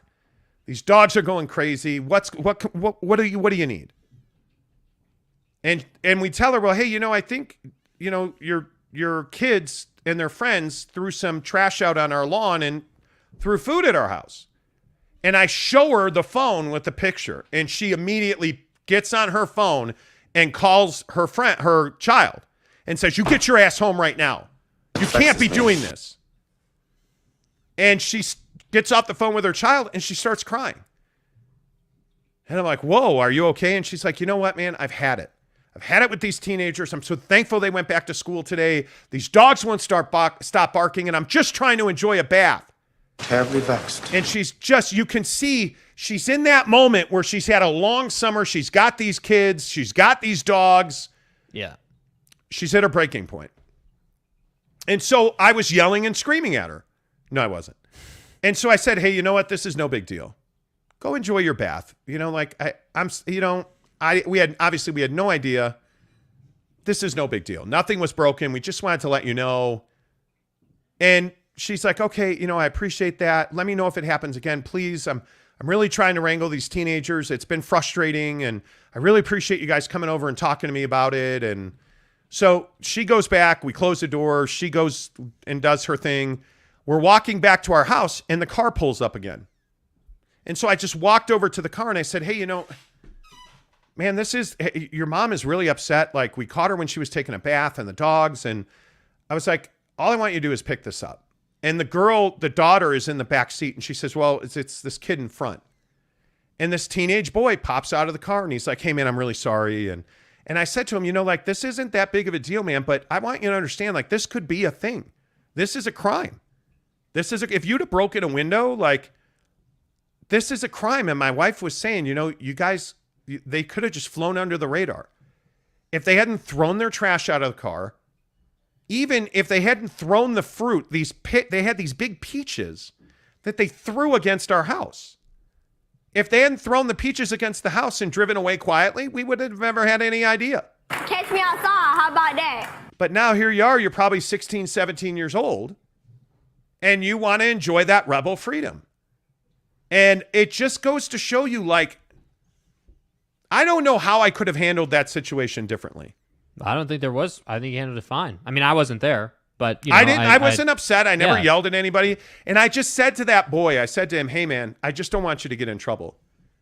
Just pick this up and let's go about our day, man. This is no big deal. I didn't. And I said to the girl, I didn't mean to cause problems for you. I'm really sorry. Your mom's really upset. She's frustrated. I didn't mean to cause problems for you. And she's like, yeah, it's cool. And it's just this is what I hope. And the reason I bring this up is I hope on some level that as teenagers, we thought better of this. But I can be honest with you, I didn't. Yeah. My moment in time came when I was 16 years old, I think, and probably younger than that. And I was ding-dong ditching with my friend Keith Horowitz. Mm-hmm. And I've told this story before. We thought we were really cool, and we had flashlights, and we had his dad, Keith Horowitz's dad, had a really nice knife collection, like a hunting knife collection. And I want to say we had hunting knives. And we lived in Lincolnshire, Illinois. Mm-hmm. And he lived back in the woods a little bit. And there were houses sprinkled throughout the woods. Really nice homes, right? And so, of course, we were out back in the garage, and we strapped on those hunting knives, and we had our big, flashlights, and it's... I'm for real. Yeah, it's 10 o'clock at night.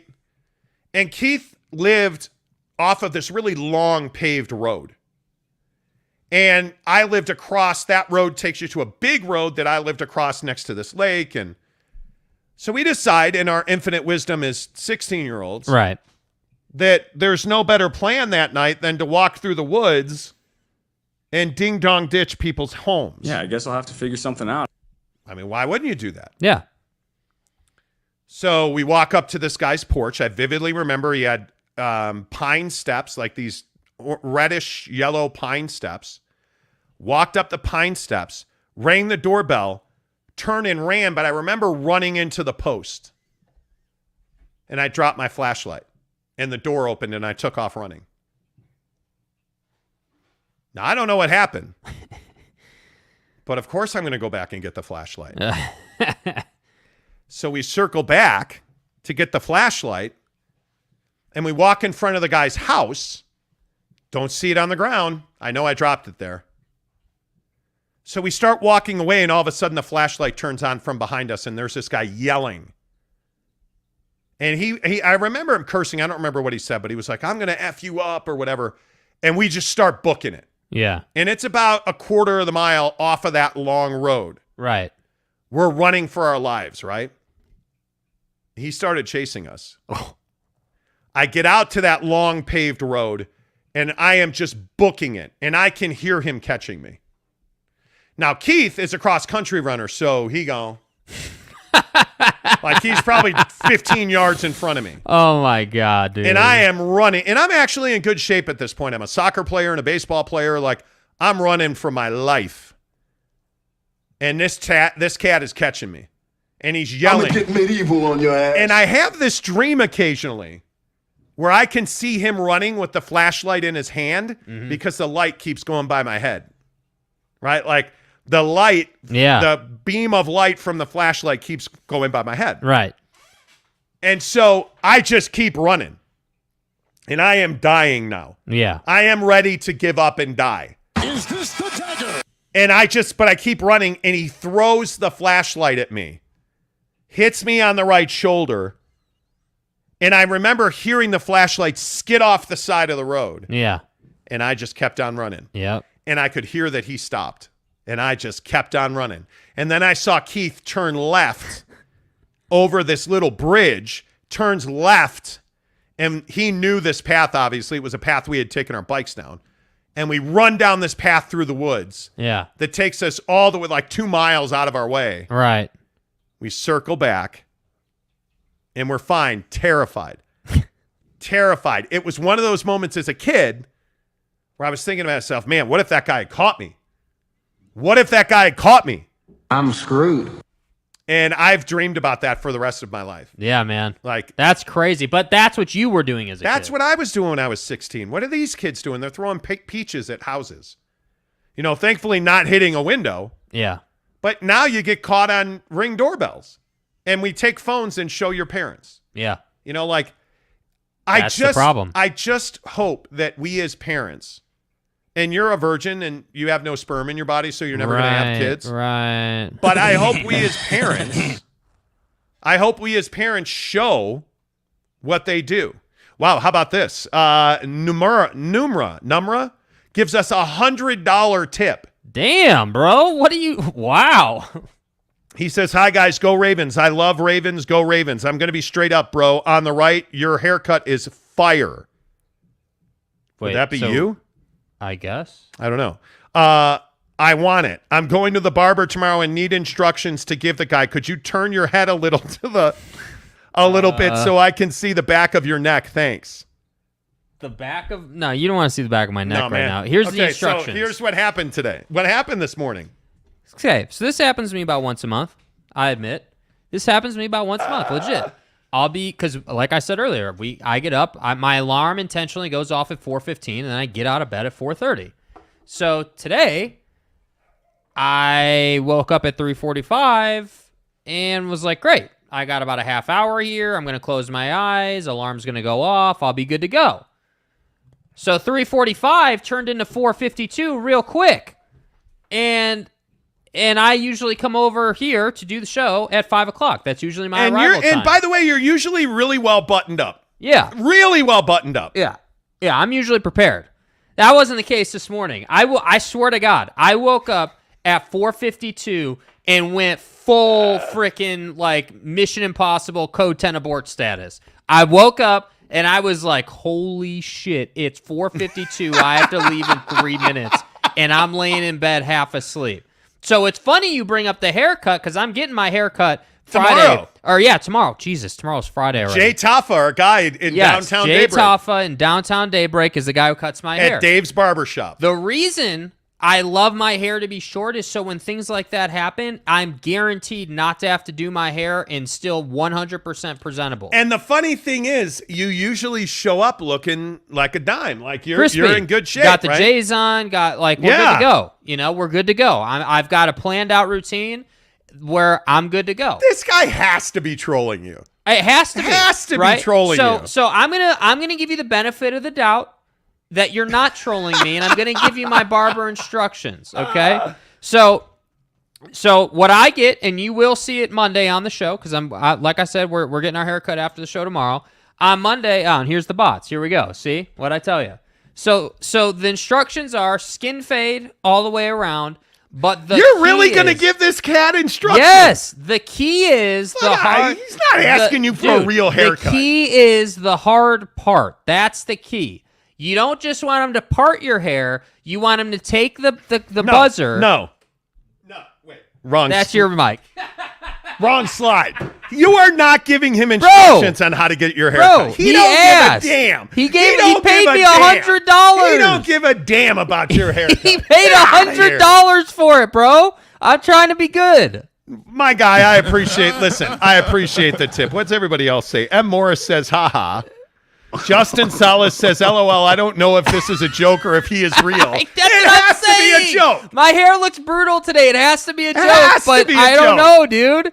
I think you handled it perfectly, better than I would have. You did you did the long-term right thing. Too bad most people aren't this good. We can all do better, myself included. And then he says, ha ha ha ha ha, at Numa. Yeah, right? Giggity says, this is not how I expected the neighbor story to unfold. Well done, Monty. Thank you. I want better fucking execution. Thank you. Let's see. San Diego State Aztecs 21 says, Kinder's Master Salt, the bomb diggity. Amen to that, bro. Kinder's is so good, dude. Giggity says, bro, Jake, what is wrong with your hair? It's not good. So like I was saying, the alarm just straight up didn't go off or whatever, and I woke up at 4:52, and I was like, oh my God. So I open the closet door, put the black tee on, the shorts, I get the Lunlow J's, and I'm like, I'm out this piece. That's it. Like, it was crazy. Absolutely crazy. Yeah, I got up right on time today. Like, everything was good. Everything was good. Brandon Avance says, love it. Yeah. M. Morris says, this has to be a friend trolling. It has to be, It has to be. Fat Jesus says, that tip from Numera is from both of us, Fat Jesus says. Okay, good. Yeah, good. Rec 1 says, I'm sure he was trolling Monty. Has to be. Right? Has to be. But give the guy credit, though. $100 to troll is pretty good. Numera says, what the heck? I actually want to know. Yeah. Okay.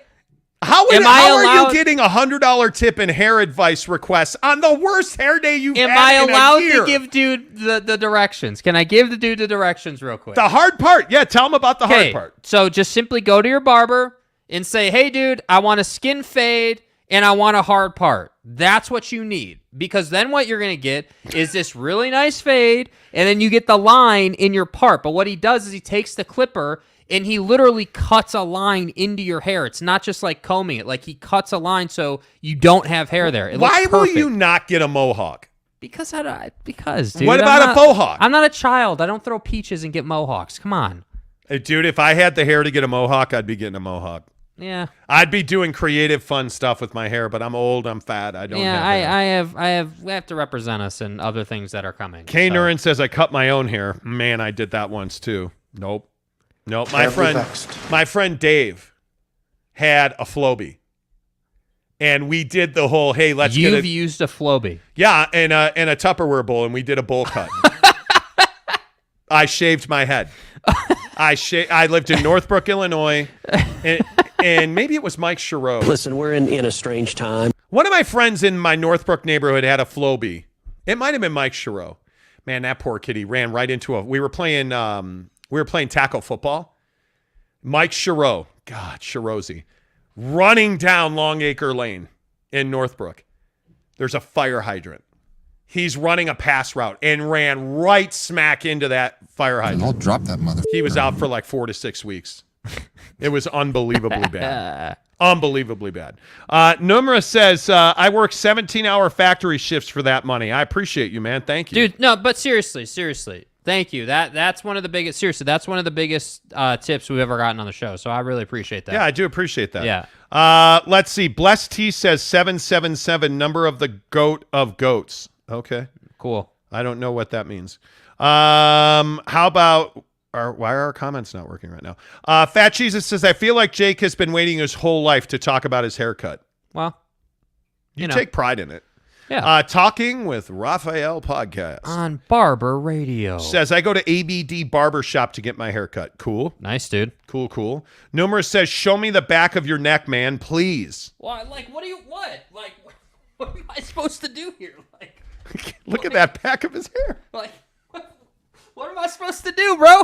Like, come on, dude. Like, look at the back of my hair, bro. It is so fucking bad today. It is so bad today. Like what am I supposed to do, bro? Why today of all days? Yeah, I don't know. Why today I have of all no days? idea. Like, I don't understand it. Yeah. Why today of all days? Yeah, I don't know. Worst hair day ever. Yeah, it is, hey. Why? But I'm telling you, but see, this is my point, though. This is why I'm a big believer in short hair, because when you're in crisis lockdown mode and you woke up lockdown like mode, you have an out. You just have to get the contacts in, get dressed, and leave. That's it. Like, you're done. But notice nobody is asking for my haircut. No. Nobody. Steve Peterson says it sucks while it cuts. Yeah. Floby. It does. It's not hard to use. Fort Worth Poke 54. Fort Worth Poke 54. Right. I love your show. I'm an Oklahoma State alum fan and found you 6 weeks ago, and I watch every day. Well, thank you. Let's go. Appreciate it. Thanks, 5-4. Appreciate that, buddy. NY Jazz fan says, I was so looking to buy stuff from Barbecue Pit Stop. If you ask questions to them, they text you. Wow. How awesome is that? Great I did company. not know that. Great. Wow. That's awesome, dude. That's Seriously. really awesome. You've been messaging me this morning on Twitter. Send me that. DM me about that. Tell me what they did. I'd love to share that with them. Yeah, that's great I would feedback. love to document that. Let's see. M. Morris says, act like a dragon. Now they want you to act like... Wait, well, how do I act like a I don't know. This is the... And now the interpretive dance portion of the Monty Show, where Jake is going to act like an asshole, pretending to be a dragon. Like, what the Got me. I don't even know what to do, dude. Rec One said he did it. Oh, my God. Yes, he did. Yeah. He said, LMAO, damn, back of his head looks like a rat's nest. It does, dude. Because I'll shower in the morning, which I have this. I don't even know what the terminology is, the nomenclature, but I have colic? This. Yeah, colic that just tortures me consistently. Even when I have short hair, it stands up. It's terrible. So when I have long hair, it's brutal. Bro. It's absolutely brutal. Wow. MH5 says, dude, I was on Zoom calls yesterday wearing a hat. Bad hair, working from home after a new baby. No time for sleep means no time for hair. Do not feel bad for that bed hat. Yeah. Like, come on. I'm telling you. This is why. This is why. With all due respect. With all due respect, you got to go to the barber, get your skin fade game on point, spend the $30 or whatever, and just give yourself the insurance policy. Raphael says that pillow hair, LOL, it's all good. Yeah. That's all. Yes. It totally. We should all like take pictures at some point. Like my hair in the morning, dude. It's wild. Dude. Saturday morning gym hair is legit. Dude, Justin Salas says, dance monkey. I can't believe you did that. Yeah. I can't believe you did that. You know. Man, I don't know. M. Alvarez says, I live in Florida. I reached out to Barbecue Pit Stop via the chat so I could get entered in their driveaway drawing. Sick. Nice. Sick, dude. Appreciate you, man. Cody Strickland says, this show has just reached a new level, LOL. Yes, it has. It has. Yes. There is no doubt about that. There is no doubt about that. Yes. Well, hey, big show today. Appreciate all of you being here. Again, if you're just tuning in, please give us a thumbs up and a like. It really helps the channel grow. The biggest stories in sports this morning, obviously the Big Ten announcing their TV rights deal. They sign a 7-year deal that's worth between $7 and $8 billion with CBS, Fox, and NBC. Yeah. NBC Sports tweeted that NBC and Peacock are now the exclusive home of, quote, Big Ten Saturday Night. So excited. Starting in 2023, Brett McMurphy has been consistently reporting that the Big Ten is pursuing Oregon, Washington, Stanford, and Cal. That is a huge story. I think that's the biggest story of the morning. There is no doubt about that, and as more details come out on that, obviously, we'll keep you guys up to date on that. But, yeah, please follow us on Twitter and Instagram, The Monty Show, MONTY, The Monty Show. I know that you guys have called Barbecue Pit Stop. Hey, if you're in the market for a mortgage, or even if you want to know, can I qualify for a mortgage? Call Devery Davis. Tell him you heard about him on The Monty Show, 801-543-9666. Devery Davis and Academy Mortgage, NMLS number 278545, Equal Housing Lenders. Until tomorrow, say goodbye, Jake. Don't use a Flowbee, Jake.